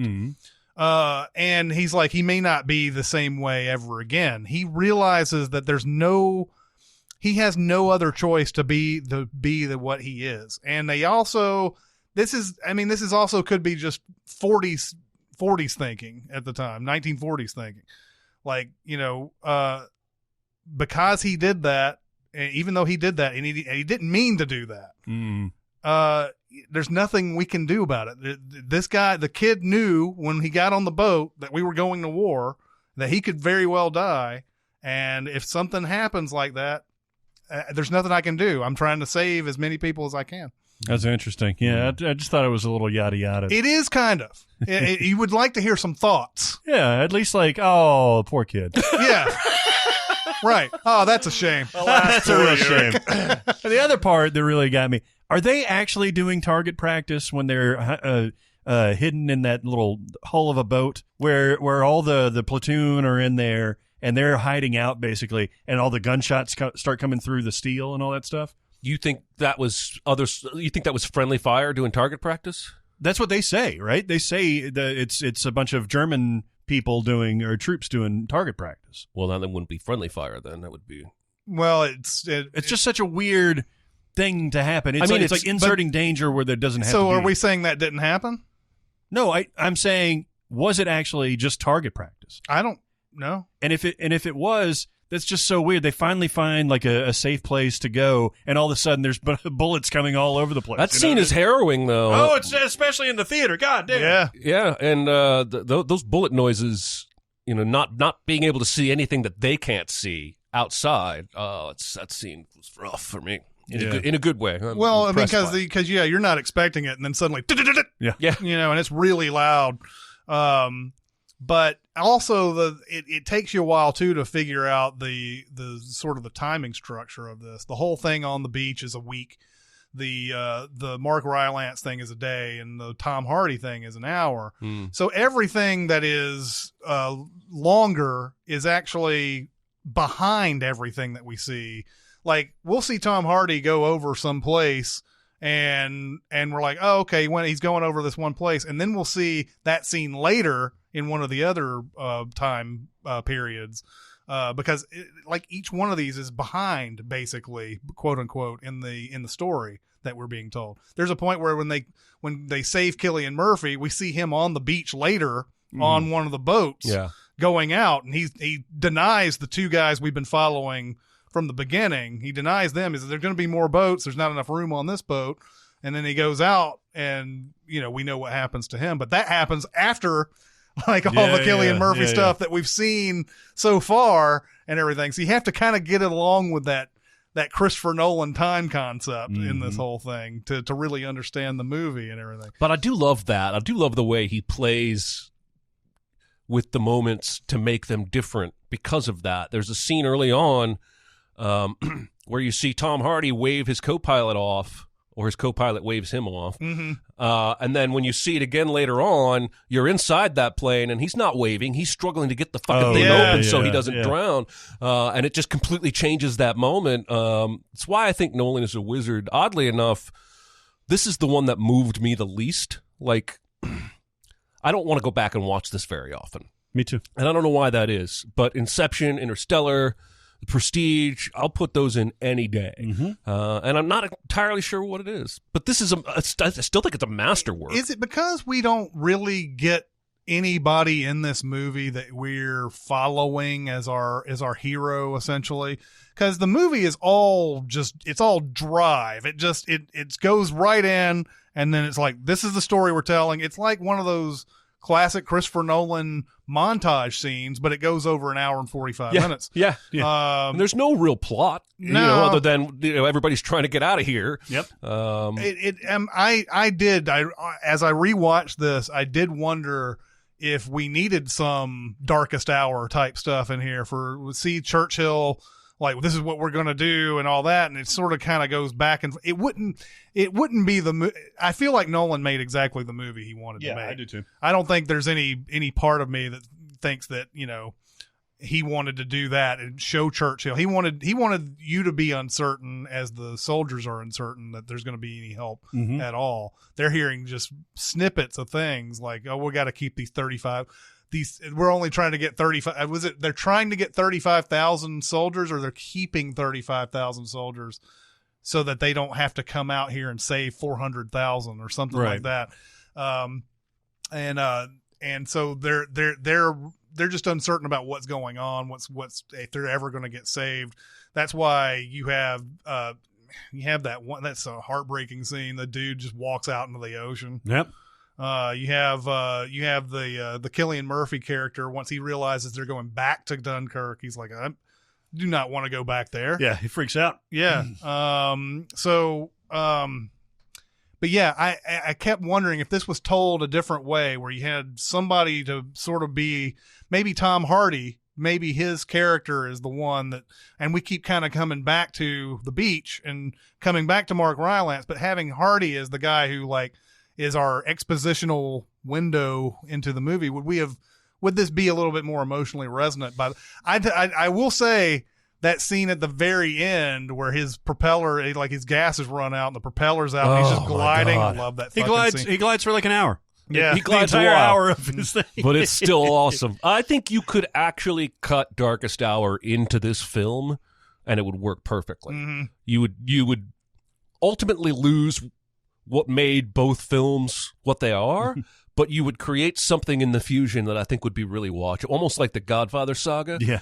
Like, you stick a few key scenes from Darkest Hour in the middle of Dunkirk and trim some of the Dunkirk fat. I think it could be a fascinating experiment. Man, I tell you what, yeah, if you had a year's worth of time to have two movies just sitting there, and you could cut it any way you want, into this full-on story. That'd be a feat right there. Yeah. Well, let's add that to the list of things I don't have time to do. Right. All right, what's going to win out of this group? I have no idea what you guys are picking, so I'll go first. All right. I'll pick Black Swan. Okay. You were choosing between two A pluses. I don't have to find something negative to say about Dunkirk just to vote for Black Swan. Mm-hmm. But Black Swan was inventive in more ways than Dunkirk was for me. I got you. And made more of an impact on me story-wise. But they're both awesome.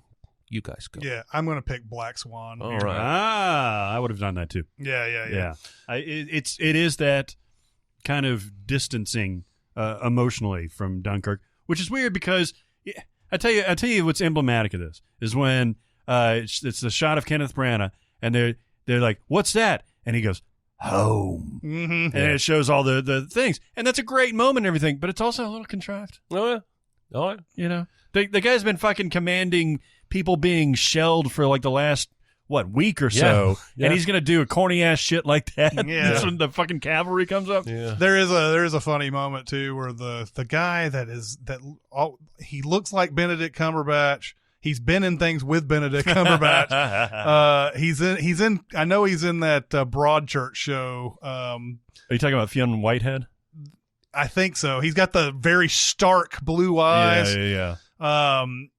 He comes up to Kenneth Branagh and he says they're talking about the tides, and I think the tides are important because they try to cover up that transport or whatever that's they know that that transport will be covered and can't be shot or bombed or seen or whatever, and they're worried about when it comes back and there's just going to be beach there. So he's like so that guy's like I thought the tides came in every 3 hours, and they go, and it's like, because Branagh says we got to wait 6 hours, and he goes like, I thought they did it every 3 hours, and he's like, well, it's a good thing that you're in the Army and I'm in the Navy. And it's James Darcy that you're thinking of. James Darcy. Yes. All right, everybody, it's time to talk about BetterHelp. Yeah, baby. I tell you what, last time we talked about anxiety, and we're living in anxious times, my friend. Especially, I mean, all around the world for sure. If you're talking about this virus, but also Nashville specific with the tornadoes that came through here in Middle Tennessee. Everybody's on edge. Yeah, everybody's anxious. Everybody's stressed. Yeah, and I just had a root canal yesterday, and my filling fell out last night. Nice. So I was pissed off. That probably doesn't feel too good. Oh my god! Everything is bad right now. Everything is making people anxious. There are people that need all sorts of help that can't get to it, whether they're whether it's a proximity thing, whether they're in a rural location, they can't get to the right service, they can't get to counseling, maybe they can get to their PCP or something like that to prescribe medicine, but not counseling. And so BetterHelp is there to bridge that gap, to do online counseling. You get matched up to a licensed therapist. You do everything online. You fill out your intake and all that stuff online. You talk about payment and stuff like that all up front. And they match you with a therapist. Then everything is in a counseling room. Like you can text, you can video chat, you can set up appointments, you can do all that stuff from one location. It's literally the easiest form of counseling I've ever seen. Yeah, and if you can't leave your house, if you're 100 miles from the nearest therapist, if you've got any other stumbling block between you and therapy, I would encourage you to at least try it out. They will work with you. You get a 10% discount if you go to our link, right? Yes, if you go to betterhelp.com/SinCast, you get 10% off your first month. And when I was talking about the anxious times that we're living in right now, what I mean to say is that you don't have to be, quote, diagnosed with an anxiety disorder to receive benefit from counseling, especially at BetterHelp. If you feel like this, the world's events or your community's events are getting a little bit overwhelming, there's a service that you can talk to. Yeah. You don't have to have a DSM-5 diagnosis or anything like that. You can actually just sign up for counseling, which people do all the time. I would encourage you to do so, especially if you're feeling anxious in the current day. Yeah, I mean, stress is a trigger for a lot of mental health issues, whether it's anxiety, depression, eating disorders, even PTSD, and it's a stressful time for a lot of people right now. And so, whether you're diagnosed or just, feeling that pressure of the stress, BetterHelp can help you wherever you are in the world. Yeah. So betterhelp.com/SinCast, 10% off your first month. That is substantial. We very much encourage you, if you feel like you need it, even temporarily, very much encourage you to sign up through that link. BetterHelp, go do it. BetterHelp, go. Yes. It's like in Dave when he's giving that speech and Frank Langella's like, go. Oh, yeah. And he goes, go. So Black Swan will move on to face Ex Machina. That's going to be an interesting one. Mm-hmm. By the way, the other matchup that we've already decided is Get Out versus Scott Pilgrim versus The World. That's going to be another interesting. Oh. Okay, let's go to the number 3 seed Interstellar and the 14 seed Manchester by the Sea. Oh, boy. Oh, yeah. Are you all right discussing Manchester by the Sea? Yeah, I may just spill it. Okay. Like, there's no harm, I don't think. I've been pretty open about everything. Sure. Okay. I didn't finish Manchester by the Sea. I was watching it last night. I know I made a promise to myself and others to watch everything I hadn't seen before we got to this movie. But there is an instance where a character in this movie attempts to kill himself with the gun, which is very triggering for me personally, because I had someone I loved that did that. And ever since then, it's been very hard for me to watch suicides in movies in general, but specifically gun-related suicides. Mm. So I lost my shit last night and had to get comforted by my wife. Felt like a jerk. But I didn't get up in time this morning to finish it. And, I can see the quality there. Mm-hmm. I don't think it was going to win over Interstellar for me anyway. Both Casey Affleck movies. Mm-hmm. It's clear that the acting is outstanding and the writing is great. I just have a personal issue that caused me to get triggered, and I wasn't able to finish it. You got a fair amount into the movie, though. I got about halfway through, I think. Yeah. There is some nice resolution. Actually, not really resolution, story-wise, to it later on. But yeah, I mean, you get the idea of it. And as heavy as this movie is, there are some nice lighthearted moments in there where, like, especially when Lucas Hedges is playing with the band and everybody's shitting on the drummer. Yeah. Like, fucking stay on beat, Toby, or whatever it is. Lucas Hedges, man, that's a guy that movie introduced me to Lucas Hedges. Yeah, I don't know if this was one of his first movies or what, but I hadn't seen anybody act like this in a long time, like a young actor. Yeah. And then Casey Affleck is a handyman or whatever, and at the beginning he's plunging the toilet, and this girl's talking on the phone in the background. And she's like, "Should I ask him out?" I mean, he's plunging my shit right now, but he is kind of cute. Yeah. I haven't seen Manchester by the Sea since it was in theaters either. But I just remember some of the emotional scenes. I remember the Casey Affleck Michelle Williams scene is a standout. That's I wonder how long it took them to do that. Yeah, that scene, because he has blamed himself for the death of his children, and he has. And I don't know if there's anybody. I don't know if there's hardly anybody who in that same situation wouldn't feel like him during this entire thing, because it's so senseless the way it happens. Yeah.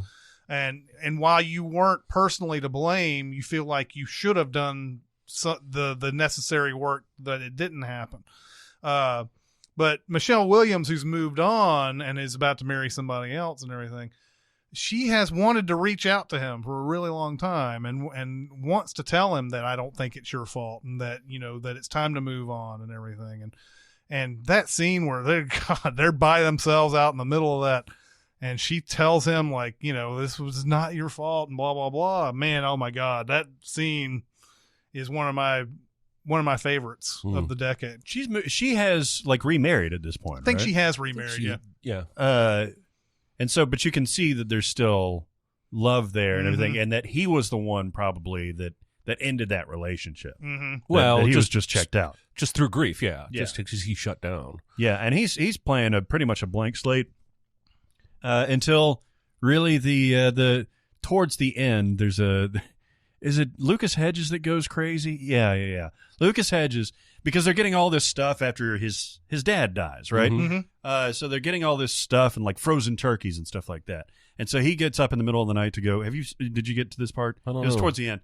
He gets up to get ice or something like that, and he's trying to get the turkey back into the freezer and all that, and he can't do it. And all of a sudden, all this stuff, because he's been holding himself together pretty well. Mm-hmm. Lucas Hedges has.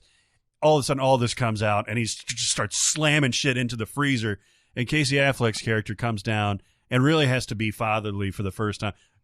Before now, he's just like, fuck it, man. Do whatever you want to. I'm not that guy. And then he finally gets that connection. And that's a very nice scene. I do remember there's a scene in a hospital that they cut back to back that was confusing for me at first, because we have the father who's died, and then there is also somebody else earlier on when they're flashing back where they've gone to the hospital and everything.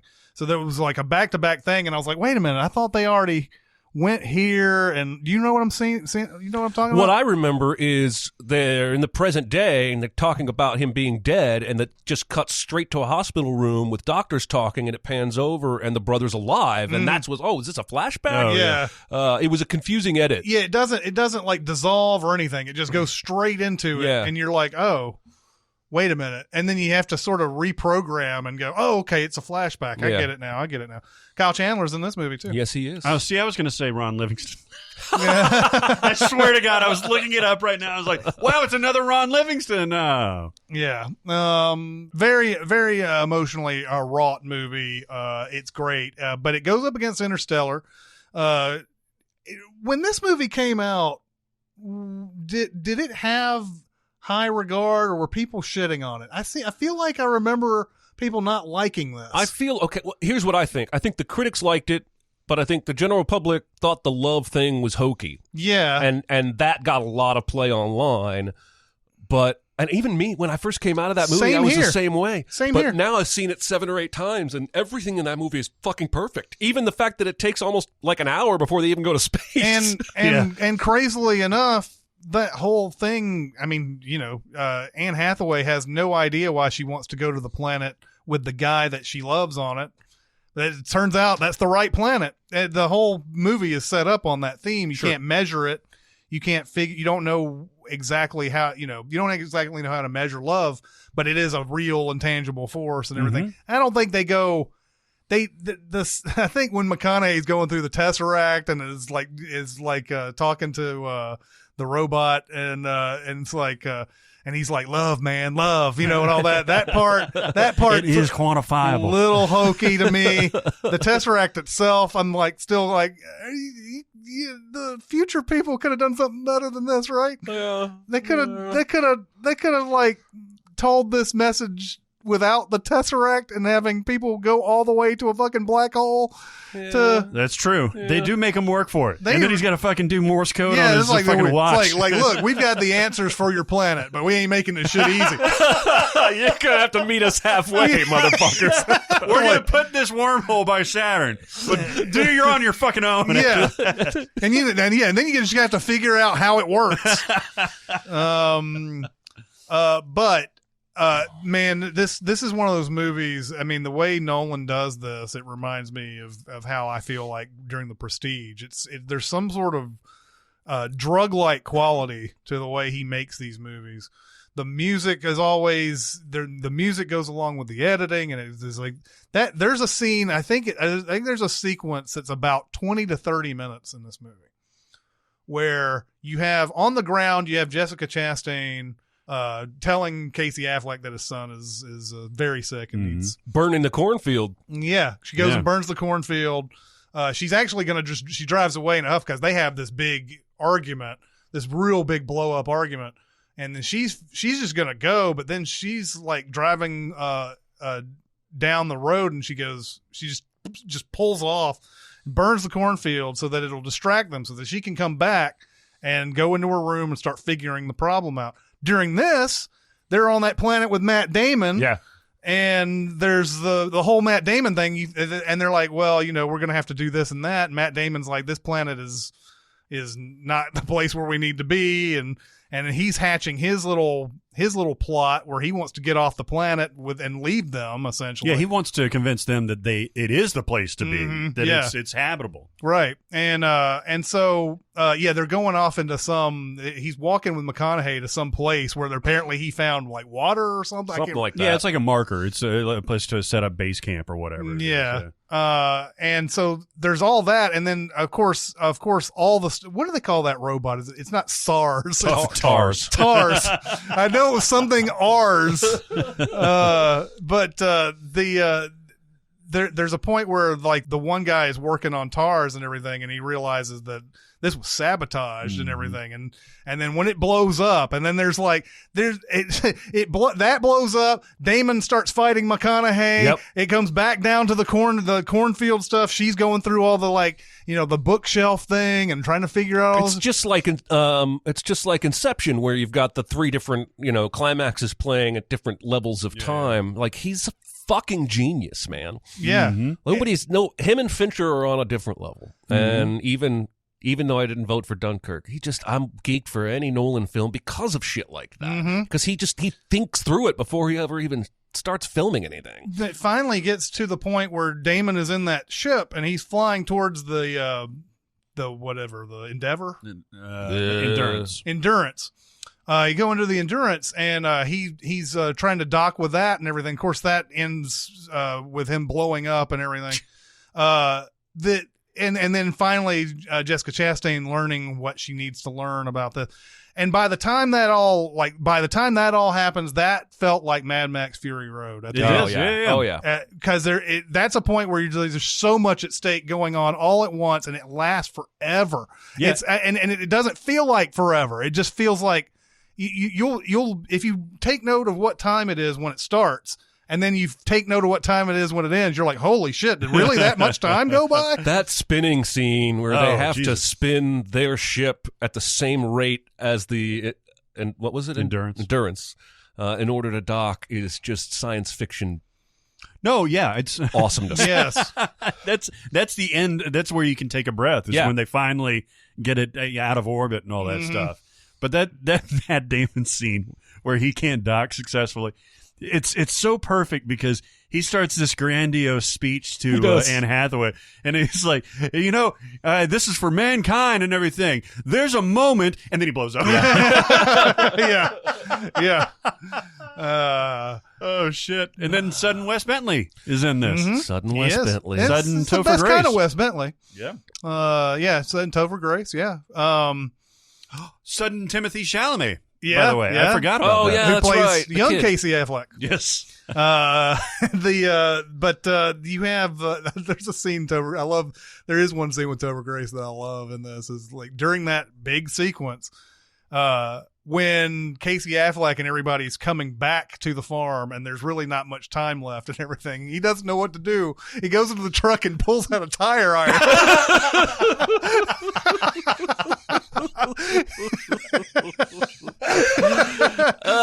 So great.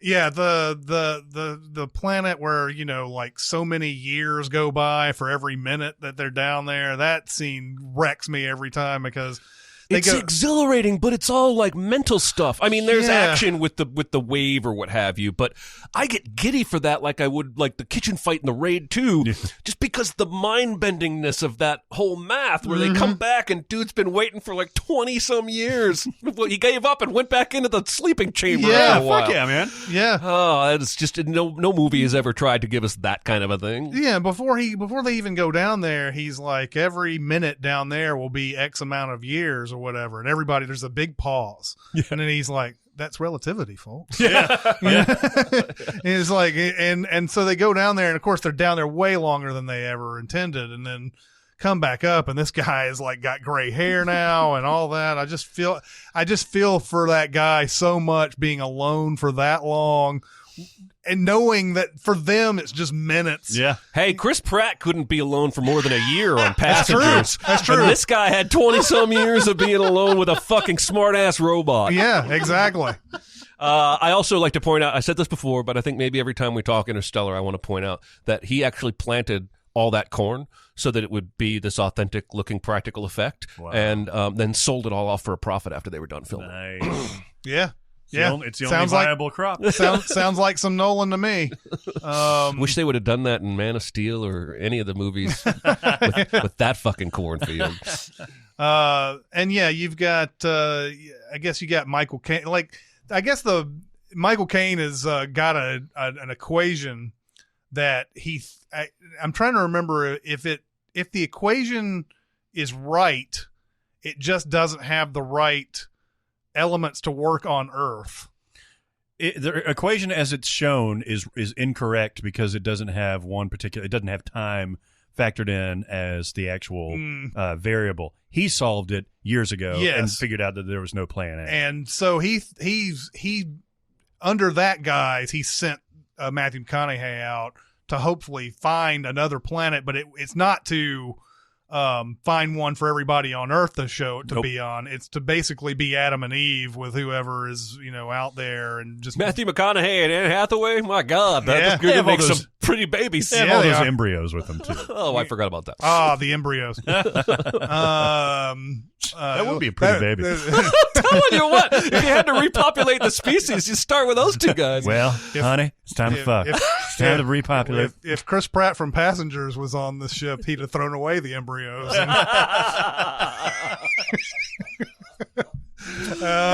Hey, why didn't they fucked all the time in Passengers? They didn't have any babies? I don't know. Maybe they had. They fucked for 90 years. Or it however long that is. Would have been irresponsible to have kids, though. I mean, he's an irresponsible dude, clearly. I mean, she's not irresponsible. I think they have space condoms. You think he wraps it up every time? Maybe you can just go into that magic doctor booth and say, day after box. pill. We really don't know what the effects are of 0G fucking, guys. Oh, that's true. That's true. They didn't have any kids, but they did somehow have roosters. Yes. It's like, how do you know that they didn't? They maybe had kids that died. They actually lived a whole lifetime.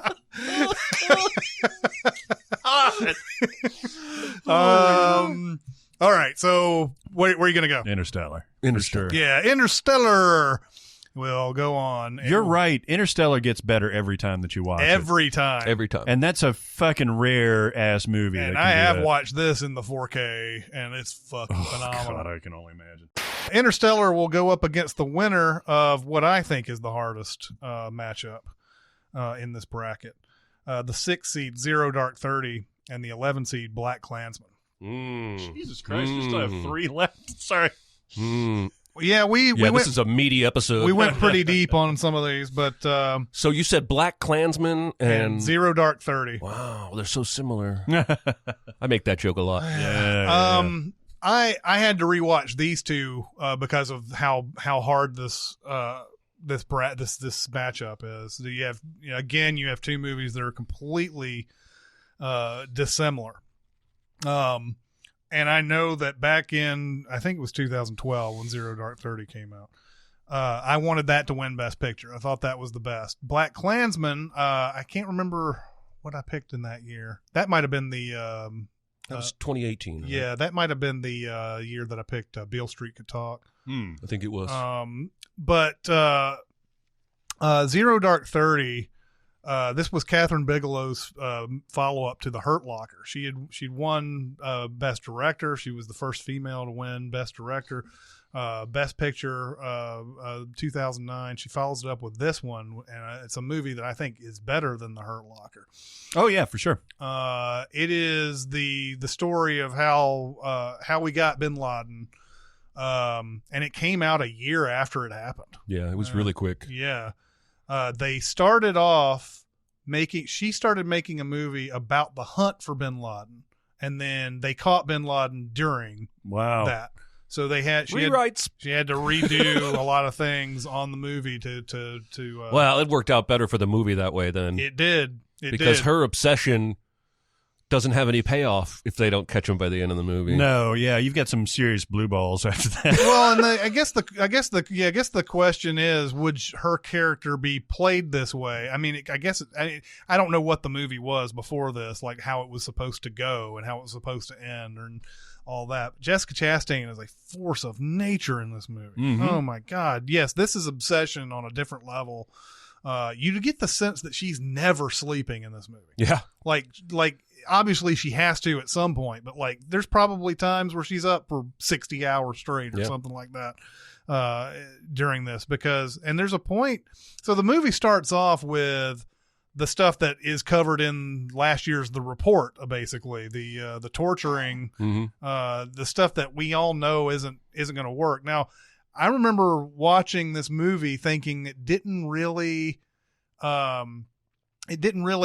that torture was the answer, but in some way it kind of is. Well, they get that first name out of that guy Jason Clarke is basically torturing, and that is the first lead that they start chasing down. So well, the thing is they torture the guy endlessly. They even put him in that box and all this. It's terrible. All the stuff is terrible. And then they give him some food and stuff, and that's when he talks. But I think twice in this movie we hear them say, or one of the captives say, "I'll tell you because I just don't want to do this. I don't want to be tortured anymore." There's one guy who comes straight out and says that. It's like, I don't want to go through all that again. So here, I'll tell you everything I know. So in a way, I had long thought this movie I thought this movie was saying, if they were nice to them, they got their answers. But it really was a threat of being tortured. And that's another whole can of worms. So I don't know. This is like a detective story, though. She gets one name, and she gets verification from all this guy's brothers that it's the same. It's this guy. This is the guy. This is the courier for bin Laden. He's gone from this one head honcho to bin Laden several times. They know that's the guy, but so they've been looking for this one guy for the longest time, and like they're trying to pinpoint his location. They're just not able to find any phone records or anything of this guy's name or anything. He's just a ghost. But then finally someone says something and calls him a different name. And he says, "What if we've been looking for that guy this whole time?" And the guy that we've shown to everybody else looks like this other guy who has a similar name. And that's sort of how they get to that. Yeah. That kind of detective work, the things that you have to think about, that's what they're not telling you a lot of times, is what's important. The way that they study this compound. And I was just going to say, the way she breaks down the satellite imagery in that scene where she's talking about the adult male only ever comes out at this time and is always invisible behind this thing. That's tradecraft. Yeah. Like, even if it's not bin Laden, there's a spy living here. It's like it's like in The Prestige, where they're talking about how the magicians, even after the show is over, they're still acting this role. Yeah. And so, she is certain that this courier is this. The way they find that guy too is crazy. There's a scene with Kyle Chandler in the middle of this. You mean Ron Livingston? Yeah, I mean Ron Livingston. No, there's a scene in there with Kyle Chandler where he doesn't want to give her any resources because, after all, this is just some dude. We don't know if that guy is actually courier to bin Laden. We don't even know if it's the right guy. We don't know any of that. And she says something like, "You don't know Pakistan. You don't know this situation at all. I need 4 guys in this place, and I need 4 guys in this place so that we can triangulate this guy's phone calls and everything." And so he relents because I think she's shown to be a force of nature where she, you just go along with what she says, or else you're going to get in a lot of trouble. These 4 guys get in a car and go around this marketplace and find this guy. He knows that he's on the phone, and they're like, the signal fades in and out and in and out. And the one guy's like, he's going around in circles. And so there's a point where they're like, all right, let's slow down and let this guy catch up, or let somebody on a phone catch up. And he gets to there's a point where there's a guy in the car on a phone, and they're like, I think that's the guy. And they take pictures of him.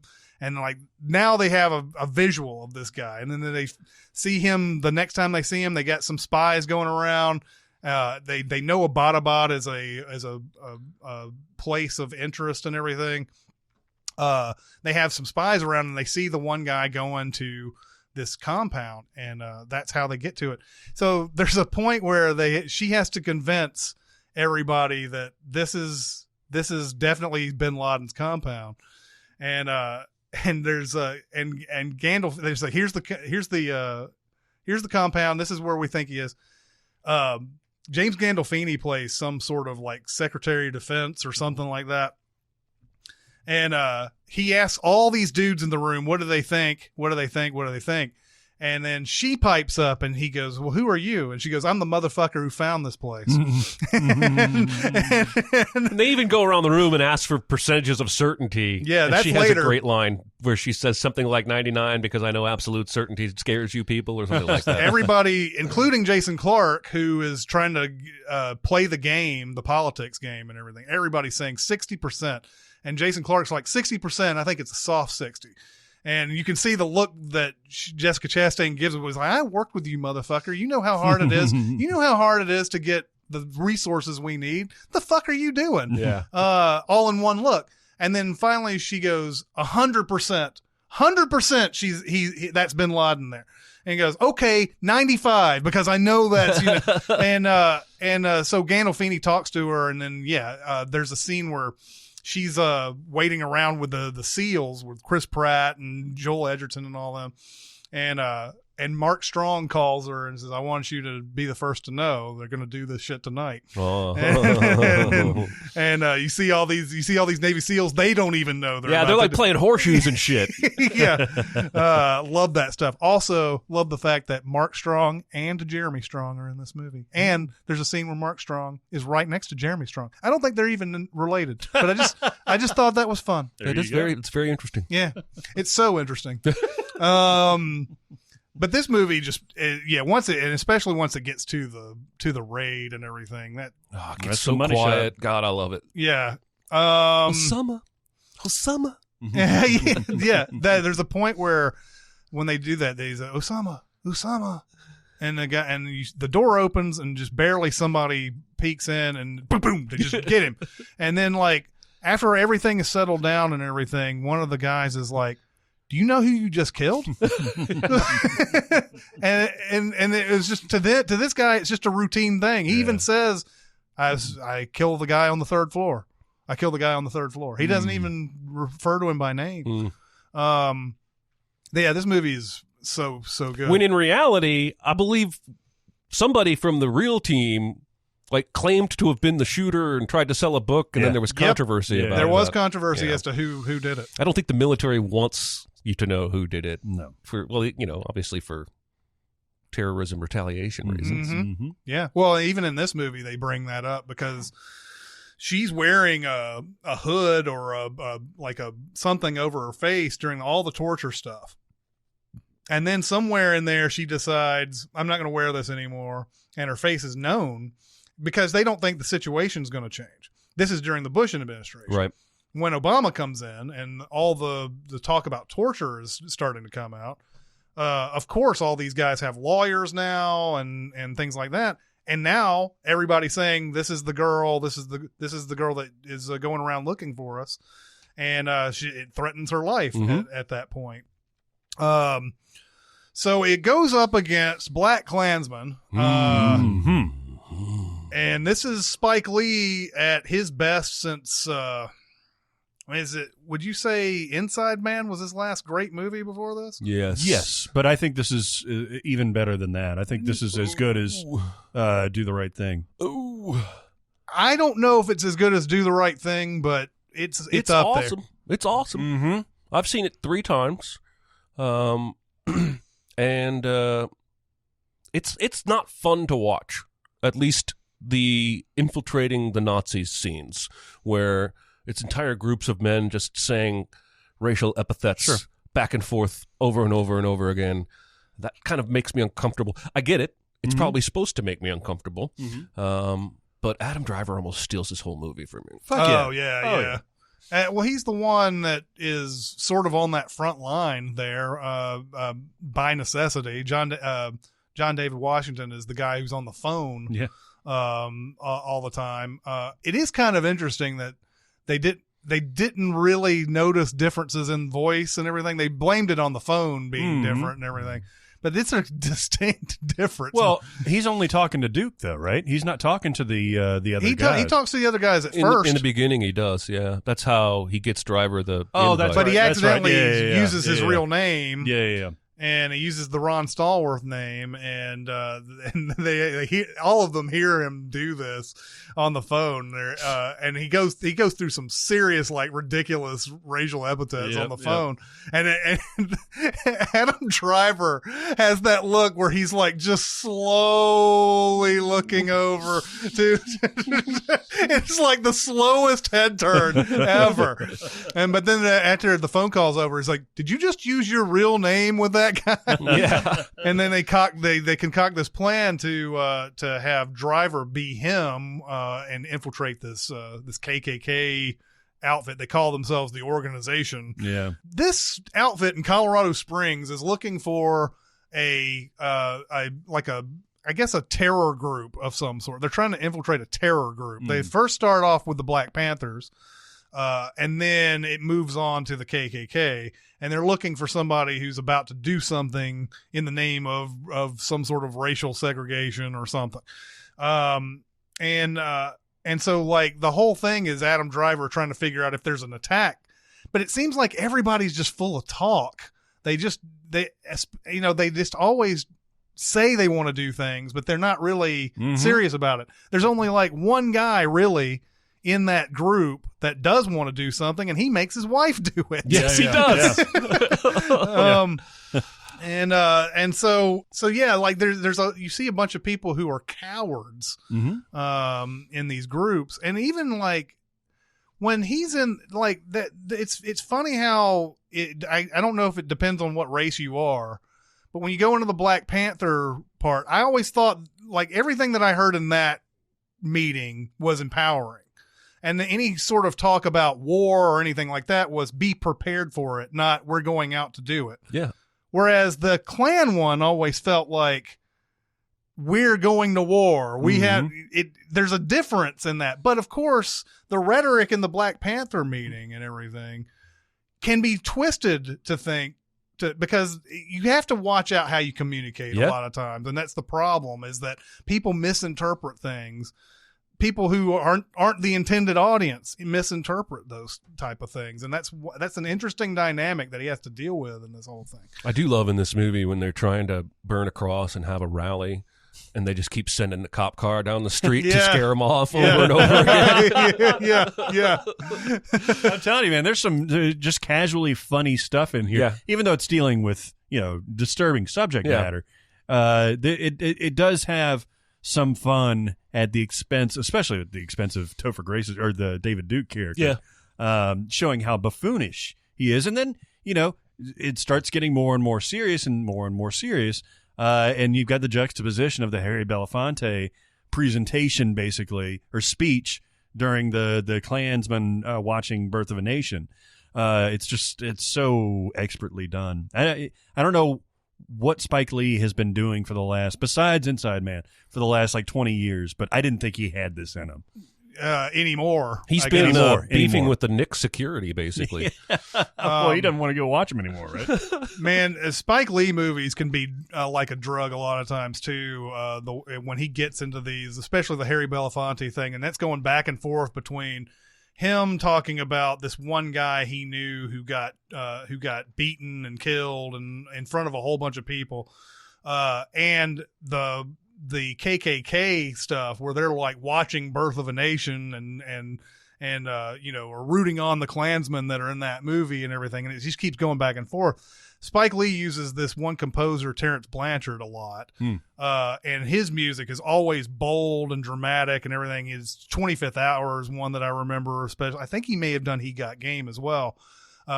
When Spike Lee is on one of those kind of roles and everything, and the music is doing that thing, it gets you just sucked up right in, and it's hard not to get choked up at that Charlottesville shit at the end. Absolutely. I watching it again, knowing it was coming. Because they have that, the way he sets that up is great. It's Washington and Laura Harrier in that apartment, and they hear a knock on the door, and they both get their guns out because they don't know who it could be. But we don't get to see what the aftermath of that is. It goes immediately into this sequence where there's that awesome camera shot down the hallway where there is stationary, but everything else is moving behind them. And then it goes right into that Charlottesville stuff. And it's just like, here's why I made this movie. Every time you think some stupid group like the KKK is down and they're not doing anything anymore or whatever, here's something else that comes out of that all they need is a little bit of a spark, and that's what happens. Yep. So the movie does convey that message. There's a lot of America first, and there's the guy who talks to John David Washington and breaks it down for him and says, they're going to try to get somebody in the White House and normalize this and whatever. You get that point. I don't know without that Charlottesville thing, which was there was a lot of criticism about that. Does that belong in the movie? I don't know. To me, I feel like it should be there. It worked for me. It needs to be there, or else you don't get the point of what they're saying in this. Maybe you do. It's an interesting classic story without it, but I think it works for me. Yeah, he made a lot of bold decisions in this. Some vintage Spike Lee decisions, like during that Black Panther. During the first speech of the black leader, I think he was a Panther. Where he first meets Laura Harrier. Yeah. They cut to those little shots of the individual groups of people in the audience. That stuff is just right at me, man. I love it. I love it. Yeah, absolutely. All right. So between these two movies, what are we going to pick? I'm going to pick Black Klansman. What was my other choice? Zero Dark 30. I choose Zero Dark 30. I hate this choice so much. This is not fair. This is both based on true stories. They are. I don't want to see Black Klansman go, but I'm going to pick Zero Dark 30 here. All right. Yeah, those were two heavy movies against each other. It will be Zero Dark 30 against Interstellar now. That's a tough one. Yeah. Some Chastain on Chastain right there. It is. And it was Topher on. Hold on. Yeah, it would have been Topher on Topher if Black Klansman would have. That's right. Our final two matchups, we have the 5 seed Inside Out and the 12 seed Paddington 2. Finally, something that actually makes sense, right? Yeah, it does. I saw Paddington 2 about a week or so ago for the first time. Ah. I agree with you. This is a Wes Anderson movie. Oh, yeah. Really Who said that? Was it him who said that? Yeah. That's a good call. It's very Wes Anderson-y. Yeah. I have not seen the first Paddington. I'm assuming I don't need to see the first one. No, you don't. It's delightful. It's good, but the second one is like next level. Yes, it is. I do like stories like this where you have I'm always a sucker for basically what's amounts to a treasure hunt, Yeah. That's why I'll give Da Vinci Code. It's I'll give that a run, all that. But Hugh Grant is playing this. It's a fun evil. Oh yeah, it's a really fun evil. We don't see Hugh Grant like this very often. And Phoenix Buchanan. Yeah, yes, who's an actor who's dresses up as all these different people to infiltrate these landmarks around London and everything that are going to spell out something that he can type into a piano later and get a whole bunch of gold and jewelry and shit. I like Ben Wishaw's voice voicing of Paddington in this. I think he's really good in this. I thought Sally Hawkins was really good in this. Yes, I love there's this. some scenes in here that there's some scenes in here where I'm like, she went to a next level in this movie where she could have easily phoned it in. Especially a sequel like this, right? Yeah. And so there are moments in there. She's really funny and really there's some moments that she just lands in this, and I really love it. So. Brendan Gleeson is it for me, man. Yeah. Knuckles? He's having so much fun, dude. And that all that stuff in the prison where they're talking to each other through the pipes is all that Wes Anderson stuff. Yeah. That Wes Anderson-y stuff. But I love the fucking candy apple feet the stilts at the very end. This movie just makes me fucking grin, dude. And I've shown it to 3 or 4 people, all of whom I told them, you just skip the first one and watch this one. My wife is one of those. It's just, I'm trying to spread the love for that bastard. The colors in this movie are spectacular. I mean, it's just, everything is stark green or stark purple or something. And of course, the uniforms or the prison outfits are all pink. And all that. It really, I think without the level of Hugh Grant's performance, that the movie would just be charming.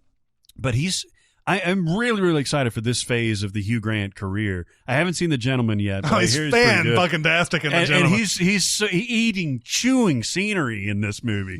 I think he could go next level acting-wise in this stage of his career. He's no longer a sex symbol necessarily. It's weird that he ever was, though. I got to be honest.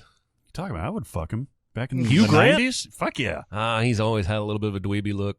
I mean, he was a sex symbol. I'm not saying he wasn't. I'm just saying he never struck me as particularly handsome. It was more charm. Yeah. You should watch Love Actually. He's handsome in Love Actually. No, I vowed never to watch that movie. Give me true. another. That's Mickey true. Blue Eyes?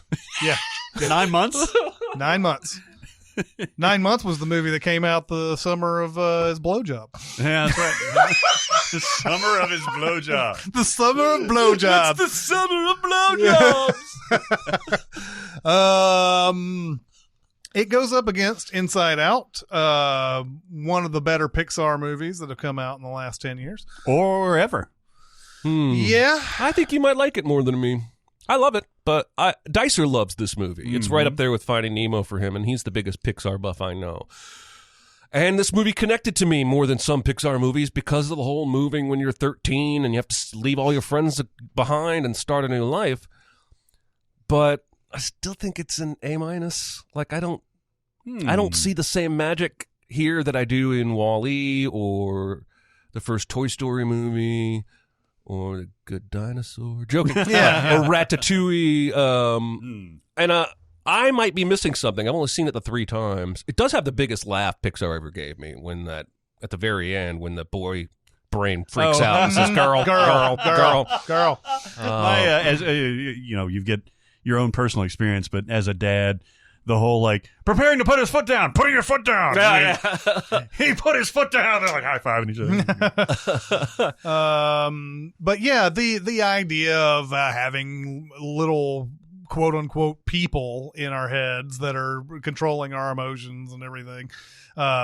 We saw that in Herman's Head back in the day. Oh yeah. And see, you're joking, but that is one knock I have against the film, is that it's not really even remotely original in the idea. Now, granted, once they get inside the brain and they go to the fun park land and fall down into wherever valley and meet the elephant of happiness, it definitely veers away from Herman's Head. Yeah. But that stuff is also so fucking silly, it takes me out of the parts that I was grounded to. It sounds like I'm ripping on this movie, and I don't mean that. Well, I don't think it actually was done in Calvin and Hobbes. I used to read a lot of Calvin and Hobbes, and there have been several strips where it's the inside of Calvin's brain.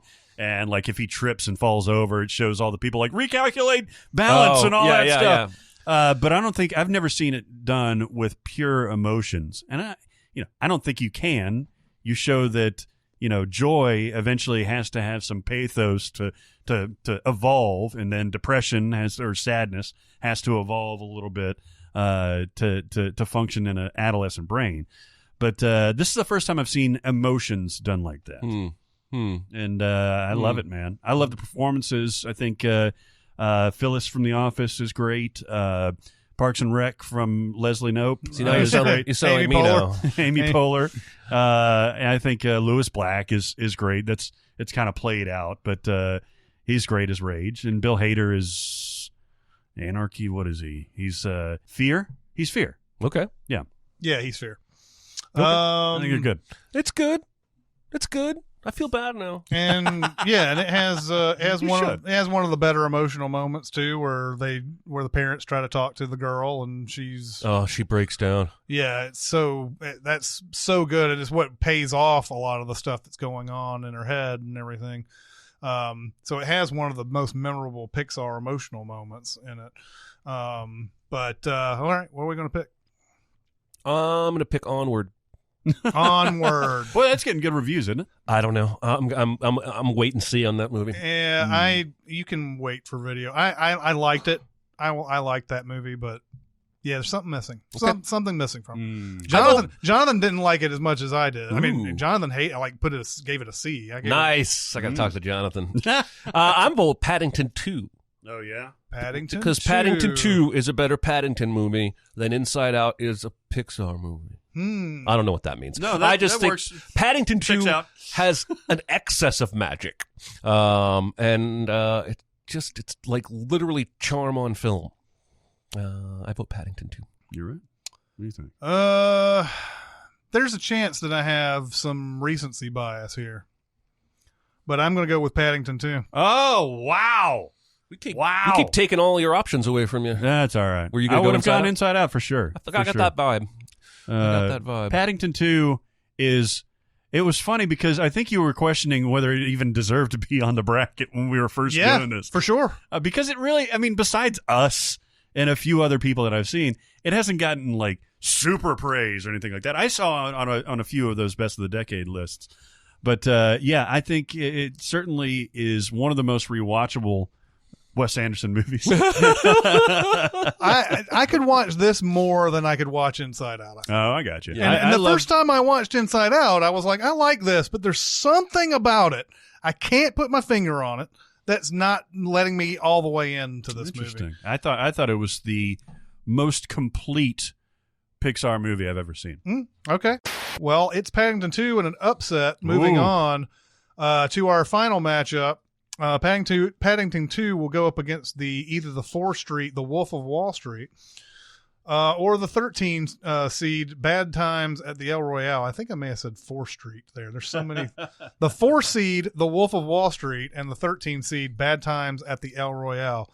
Wordiest matchup, wordiest titles. Yes. Wordiest.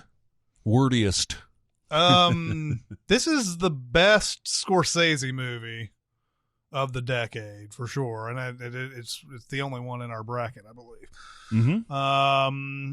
And we have Kyle Chandler again. Yes, we do. Movie. Yes, we do. Kyle Chandler playing an FBI guy. The Wolf of Wall Street takes a guy who is an absolute scumbag, and somehow makes it entertaining, and it sometimes makes you feel dirty. Yes, often. You watch it and you're just like, I hate this dude is a fucking asshole. Why do I like what why is all these shenanigans fun for me? You know why? I think because I've watched this a bunch.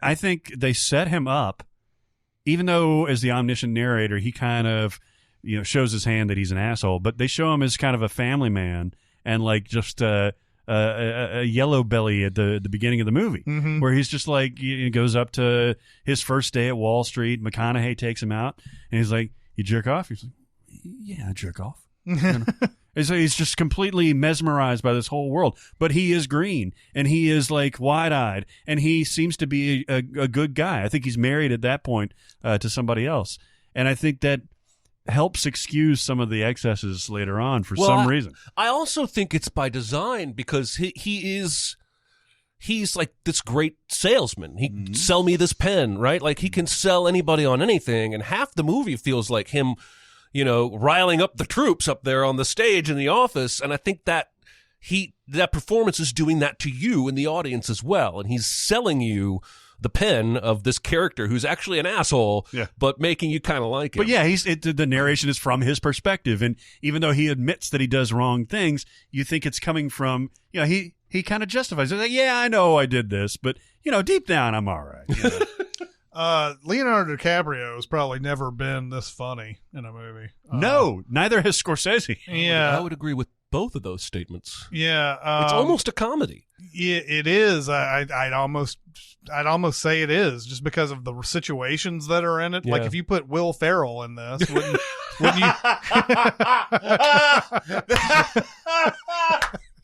I want to see that movie. Oh, I do too. That would rule so hard.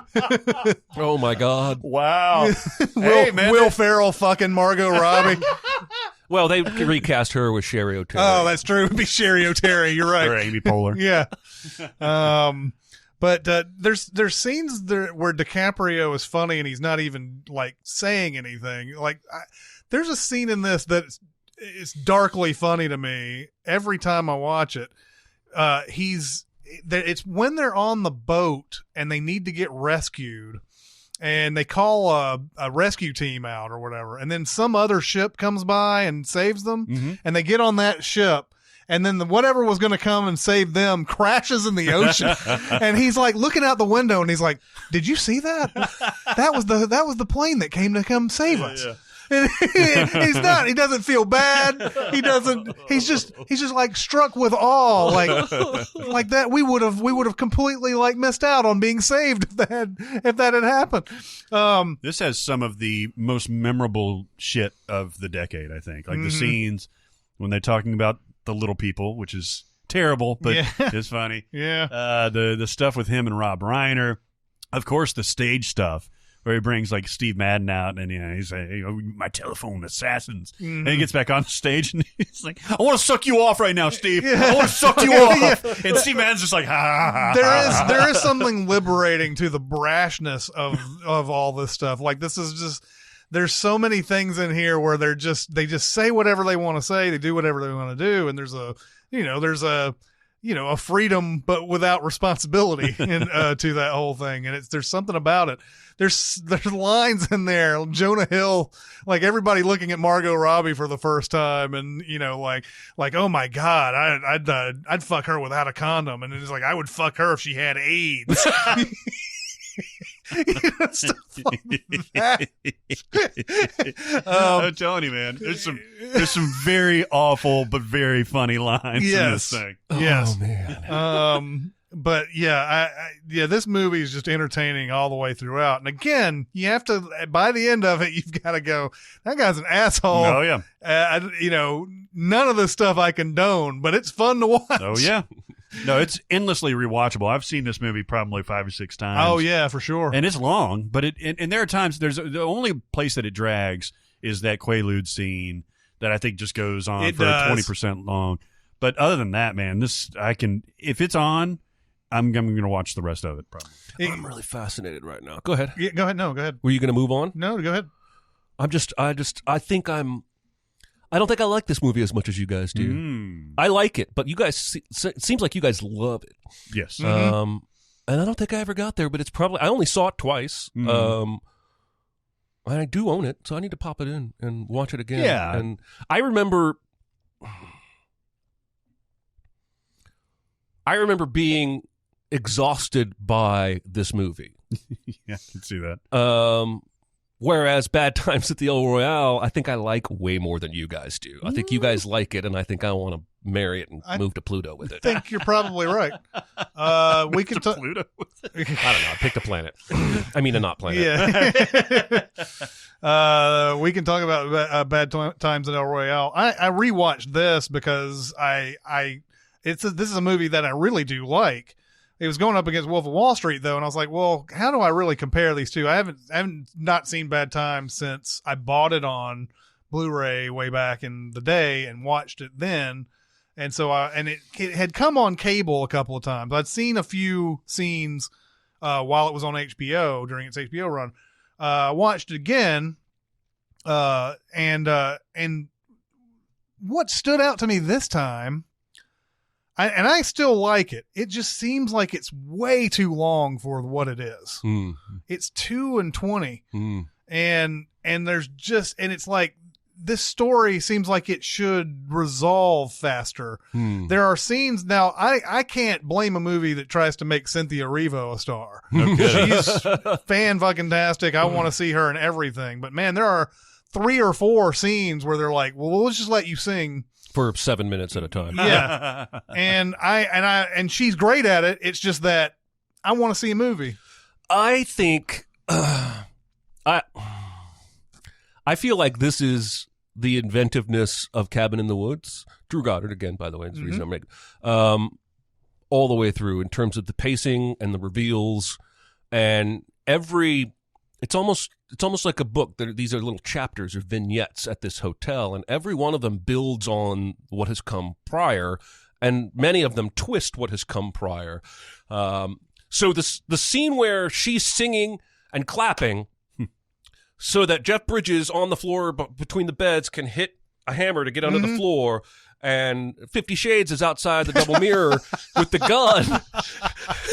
That is one of the best scenes of the decade. And that's an example where it goes on what could be too long, but I think it's made perfect by that, because it builds up for that first minute and a half before it's revealed, before she starts doing the thing. Yeah. And I think that pays off perfectly. I do think if the movie suffers, I think this movie's perfect. If this movie suffers, it's that there isn't really one main protagonist. I guess you would say Jeff Bridges and Cynthia Erivo would be the protagonists, but there are times where John Hamm is the protagonist. Then there are times where Dakota Not Fanning is the protagonist. Then there are times where the bellhop is the protagonist. And it's just it's very much like Parasite. When I watched it, I had the constant feeling that I had never seen anything like this. That is true. And again, I think Drew Goddard is one to watch in that he's had a couple projects fall through because of studio mergers and rights issues and whatnot, but whatever that guy's doing next, I want to see, because just Cabin in the Woods and this alone make me feel like he's looking at things from a perspective that no one else is. And I just plus he wrote The Martian. I just when we finally get to Chris Hemsworth in this movie, and he's like walking through the fields, and it's like, young girls are called to New York City, or whatever. Oh, it's just so fucking perfect. Yeah. All the cult stuff I love. I'm sorry. I love when he's like, let's have us an allegory. Oh, it's so great. Oh my God. He's got such a hold on that, her sister, where she doesn't waver whatsoever. Even after he kills Dakota Johnson, she's just like, fuck it. Not one. Well, because she's snapped. Yeah. She snapped before. It goes to show, too, the naivete of that Lewis Pullman character, the bellhop. Yeah. The fact is, during this is a guy who has killed a whole bunch of people, 123. And you figure that having that kind of experience in life would make you someone who knows what's up or whatever, but he has no street smarts whatsoever. No. It's including even the stuff that he's been told to go capture on film in all these hotel rooms and everything. Even that hasn't gotten, he's seen such bad things though, that it's like he's got a drug addiction and everything else. Yep. I mean, but there's naivete, not knowing Jeff Bridges is a priest, not knowing that he's not a priest. And after he blows away all those people and he sees her crying over Chris Hemsworth, he doesn't think, I need to stay away from her. Yeah. He goes over and tries to say, I'm sorry and everything. Yeah. And it just goes to show, doesn't matter how many people you've killed or how many things you've seen. If you don't have that kind of a street smart to stay away from somebody like that, then you probably deserve, in the movie's terms, to get killed. I love that musical cue where they turn on the jukebox and it's that na na na na na na, and Hemsworth is dancing, but it goes back to Bridges and Cynthia Erivo, and he's like, "Who is this?" And she says, "Deep Purple," and he's like, "It's not for me." Yeah. It's funny. I was sitting there thinking during this, this movie would be a good companion to Once Upon a Time in Hollywood. Oh, it's in the same era. And both of them use that Deep Purple song. Oh, I didn't. Okay, yeah, that's right. I hadn't made that connection. But it was when that Deep Purple part comes up that I was like, yep, this is the Michael Caine and Gene Hackman are in the same movie. Scene in PCU. But yeah, I agree with you. This movie, originality points, completely destroys Wolf of Wall Street. Yeah. You just like the package better overall with Wolf of Wall Street. Yeah. I mean, I haven't voted yet, but yeah. I thought we were sort of winking that you had already sort of leaned. Well, I mean, I think you can tell by the way I talk about these movies that I'm going to pick Wolf of Wall Street. But yeah. And that's fair, because that's what this is all about. But this is actually the most painful loss for me. If you vote Wolf of Wall Street, as I assume you're going to, it's a bad matchup. I'll vote Bad Times. It is a bad matchup. If this had gone against Paddington 2, we probably would have voted Bad Times and Day Royale. No doubt about it. What did I just say? Bad But Times? then, of course, if Bad Times actually moved on, that was what was going up against. Oh yeah, that's right. That's funny. Yeah, I'm going to vote for Wolf of Wall Street. There's going to be scenes from Wolf of Wall Street that we'll be watching 20 years from now, I think. See, I agree. I have picked Bad Times at the El Royale as my sleeper. I think in 20 years, it's going to have a reputation that is better than it has now. Sure. Much like Shawshank, got good reviews, came out 20 years later, #1 movie on IMDb. Mm-hmm. So I think it will grow in esteem as it ages and will slide up above some other films. I think so too, and we'll see if Drew Goddard starts making more movies. I mean, he's got basically 2 under his belt. We'll see if he makes more, and if by the end of in 10, 20 years, that movie will. If he's had a good career by that point, people will start revisiting that movie a lot more. I agree with you totally about the originality. In fact, while I was rewatching it, I was like, man. I am actually in my head trying to make a case for this to beat Wolf of Wall Street. Yeah. And once it started to drag for me a bit, that's where I was like, that's where Wolf of Wall Street beats this. Wolf of Wall Street never lets up, except again that Quaalude scene that you were talking about. Whereas this one, I'm like, man, I know that there's a lot of they're not interconnected stories really. It's just people who happen to show up at this place at one time. But they're telling everybody stories and everything, and by the time it gets to Lewis Pullman's, we're like, oh, secretly he's a badass, which is a great reveal. I was like, there's more? Yeah. Like, do we really have to go through this war scene? I do love the opening scene, and I love the fact that Nick Offerman appears in 2 scenes in this movie, and you can't ever tell it's him. Yeah, that's true. Okay. He's the guy that buries the money in the first scene in the hotel room, and then he's in the flashback with the heist with Jeff Bridges. Oh, okay, yeah. He's just wearing that heist mask, and you never see his okay. actual face in the movie. What is it? The guy's like, one guy brought a wolf into the bed. He didn't even do anything to it. He just laid. It wasn't sexual, and yet it still kind of was. Yeah. And he just said all night he was there. And he says, I've never told anybody that. She goes, I'm not sure you should have told me that. Yeah. What a fucked up thing to Who do you think's on the film, by the way? The film the FBI wants. I assumed it was like a Clinton stand. Obviously wrong era. Nixon, JFK, somebody like that. I thought JFK because they said he's dead. Yeah. And especially when what's her name? The younger sister says, "Oh, I know him. He's dead." And Chris Hemsworth says, "Oh yeah, he's dead." Like everybody knows that. Yeah. And it's been for a long time almost the way he responds back. Well, to and her. even earlier, the bellhop says, it's somebody everyone knows. It's somebody that famous. So, yeah. Paddington 2 will go up against Wolf of Wall Street now. Wow. Is Paddington 2 G? It's PG. It's PG. Oh, you have to be almost 3-year-old to get a G these days. You can't These even. are polar opposites. They are. It's rated PG for intense candy apple train walking. Yes. action. Yes.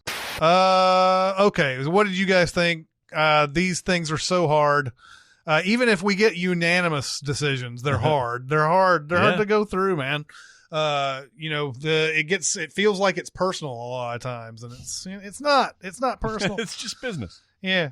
Anyway, what did you guys think? Go to SinCast presented by Cinemasins on Facebook. We're also Cinemasins Twitter, Music Video Sins Twitter. We're on SoundCloud. We also have a Discord. If you want to get on Discord, you can go to the Reddit page and see a link on the right side and click that, or you can go to the Facebook page and private message me, and I will give you a link there. But that'll do it for this week. We'll get into round 2. Woo! We'll be back in the North region next week. And Actually, after Sin Week. after Sin Week. Yeah. That's right. By the time this comes out, Sin Week will have happened. Mm-hmm. And we will be back in the North region for the second round the next time we come through here. Of course, we have a couple other podcasts, fun podcasts coming up too. But that'll do it for this week. It's Chris Atkins and Jeremy Scott and Barrett Scher. We'll see you next time. Thanks for listening. Comment on our episodes on our SoundCloud page. Check us out on YouTube, Twitter, Facebook, and Reddit. And be sure to visit Cinemasins.com.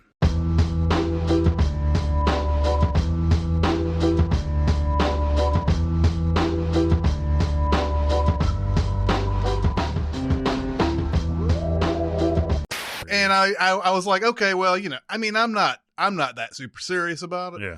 So like, I was like, whatever. And I started going, I walked out of the aisle and there's this bin. I'm like sitting there going, nobody is seeing this. There's no doubt. That's crazy. And this is another reason why I hate grocery stores, is because these bins that they stick in the middle of fucking aisles, nobody sees, yet they fuck you up. Because you can't. They do fuck you up. You up. have to go around them, and you have all the people that you have to dodge and all that. So, and sometimes they contain the shit that you're looking for instead of it being where it's supposed to be. You can. It's super easy to make your own. It's like 2 ingredients. What do you use, like vodka? No, it's isopropyl propylopylate, and then aloe vera gel. It's like 2 parts to 1. I watched a YouTube video on it. Nice. And 1 part semen. Yeah. Right. No, but they did drizzle some lavender oil in there. AKA semen. That's what I Very similar to my semen. You smell like lavender. In college, they used to call me lavender semen. Did you ever hear the song "Let Me Smell Your Dick"? No, you never heard it? No. It's an R&B song. It's kind of slightly serious. It's a girl group, and they're like, I could play it for you. There's a girl group, and they suspect that their guy is cheating on them. Oh. And so she's like, they go through the chorus, and then the end of the chorus is, something's going on, let me smell your dick.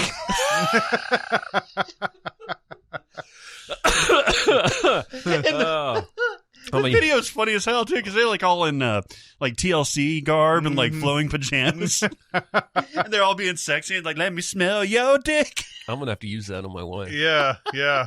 Risque is the. Are you gonna smell my dick? I'm just gonna.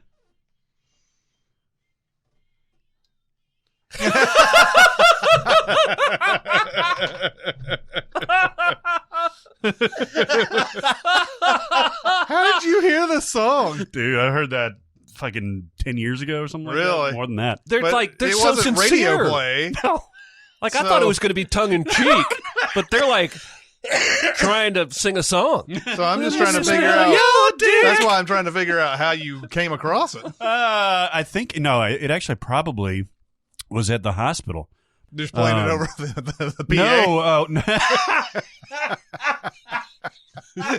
that place I could have.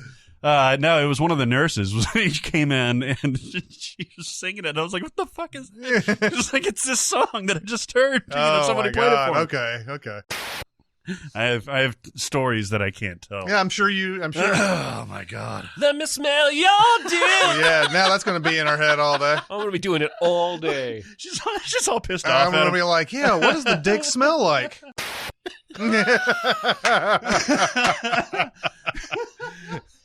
So the best thing ever. Like, think about the process. Like, this woman is so jealous. She's like, "Let me smell your dick." Yeah. Hey, not that it matters, but I'm wondering, like, did they mean to be funny, or were they trying to be funny? I think there's like either way, it's great. It's not pure comedy for sure. Yeah, okay. No, there's I definitely, think she's really trying. There's definitely some. So no self-awareness. It doesn't look like it on the video side. Wow. I finally saw Upgrade. Did you see that? Oh yeah, how fun is that movie? Fucking awesome. What sucks is that like it was like 10 o'clock, and what was it? Probably Friday night. It was 10 o'clock, and I was like, man, I'm getting a little tired. And I was like, well, I'll just watch Upgrade while I fall asleep. And I was like, you can't fall asleep while watching fucking Upgrade. Man, he does not get enough credit for his acting in those action scenes. Because his face is, there's a couple moments he's truly horrified at what his body is doing to this guy. Beating the fuck out of people. And it's so fun. Oh, it is. I think that and Venom is an excellent double feature.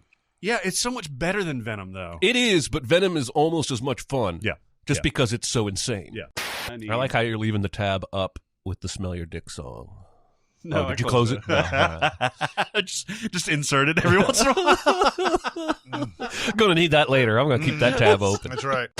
It's like that Pusha T verse on Kanye's Runaway, where he's like, let's have a toast for the douchebags. have a toast for the assholes. Where he's like all self-deprecating, and then Pusha T comes in. He's like 24/7, 365. Pussy stays on my mind. I did it. All right. I admit it. Now pick your next move. You can leave or live with it. Meaning, like, he's completely subverting the whole fucking song. Yeah. That I feel like that happens a lot, though, right? Doesn't it? Like, these people come on for their, like, whatever verse, and they're like, yeah, just do whatever you would normally do in a song like this. Future on the Havana, the Camila Cabello. Mm-hmm. She's like talking about how Havana and like sexiness and everything, and he's just like, just graduated fresh on campus. Yeah. Talking about himself. Right. Shorty hating on me, but they're kicking on me. Why do you know all these lyrics so well? I watch a lot of music videos. Well, that's true. But Pusha T, I don't know why you would need to know all those lyrics. That's from Kanye's My Beautiful Dark Twisted Fantasy, and I've listened to that song probably over 100 times. Yeah, I probably heard that album a bunch, but I don't know any of the lyrics. Oh, I know dude. a few things, but not like that. Yeah, his lyrics in that album are just insane. I don't care. I hate him. Oh, we know. What? It's like 1 out of every 3 scripts has a Kanye West reference in it.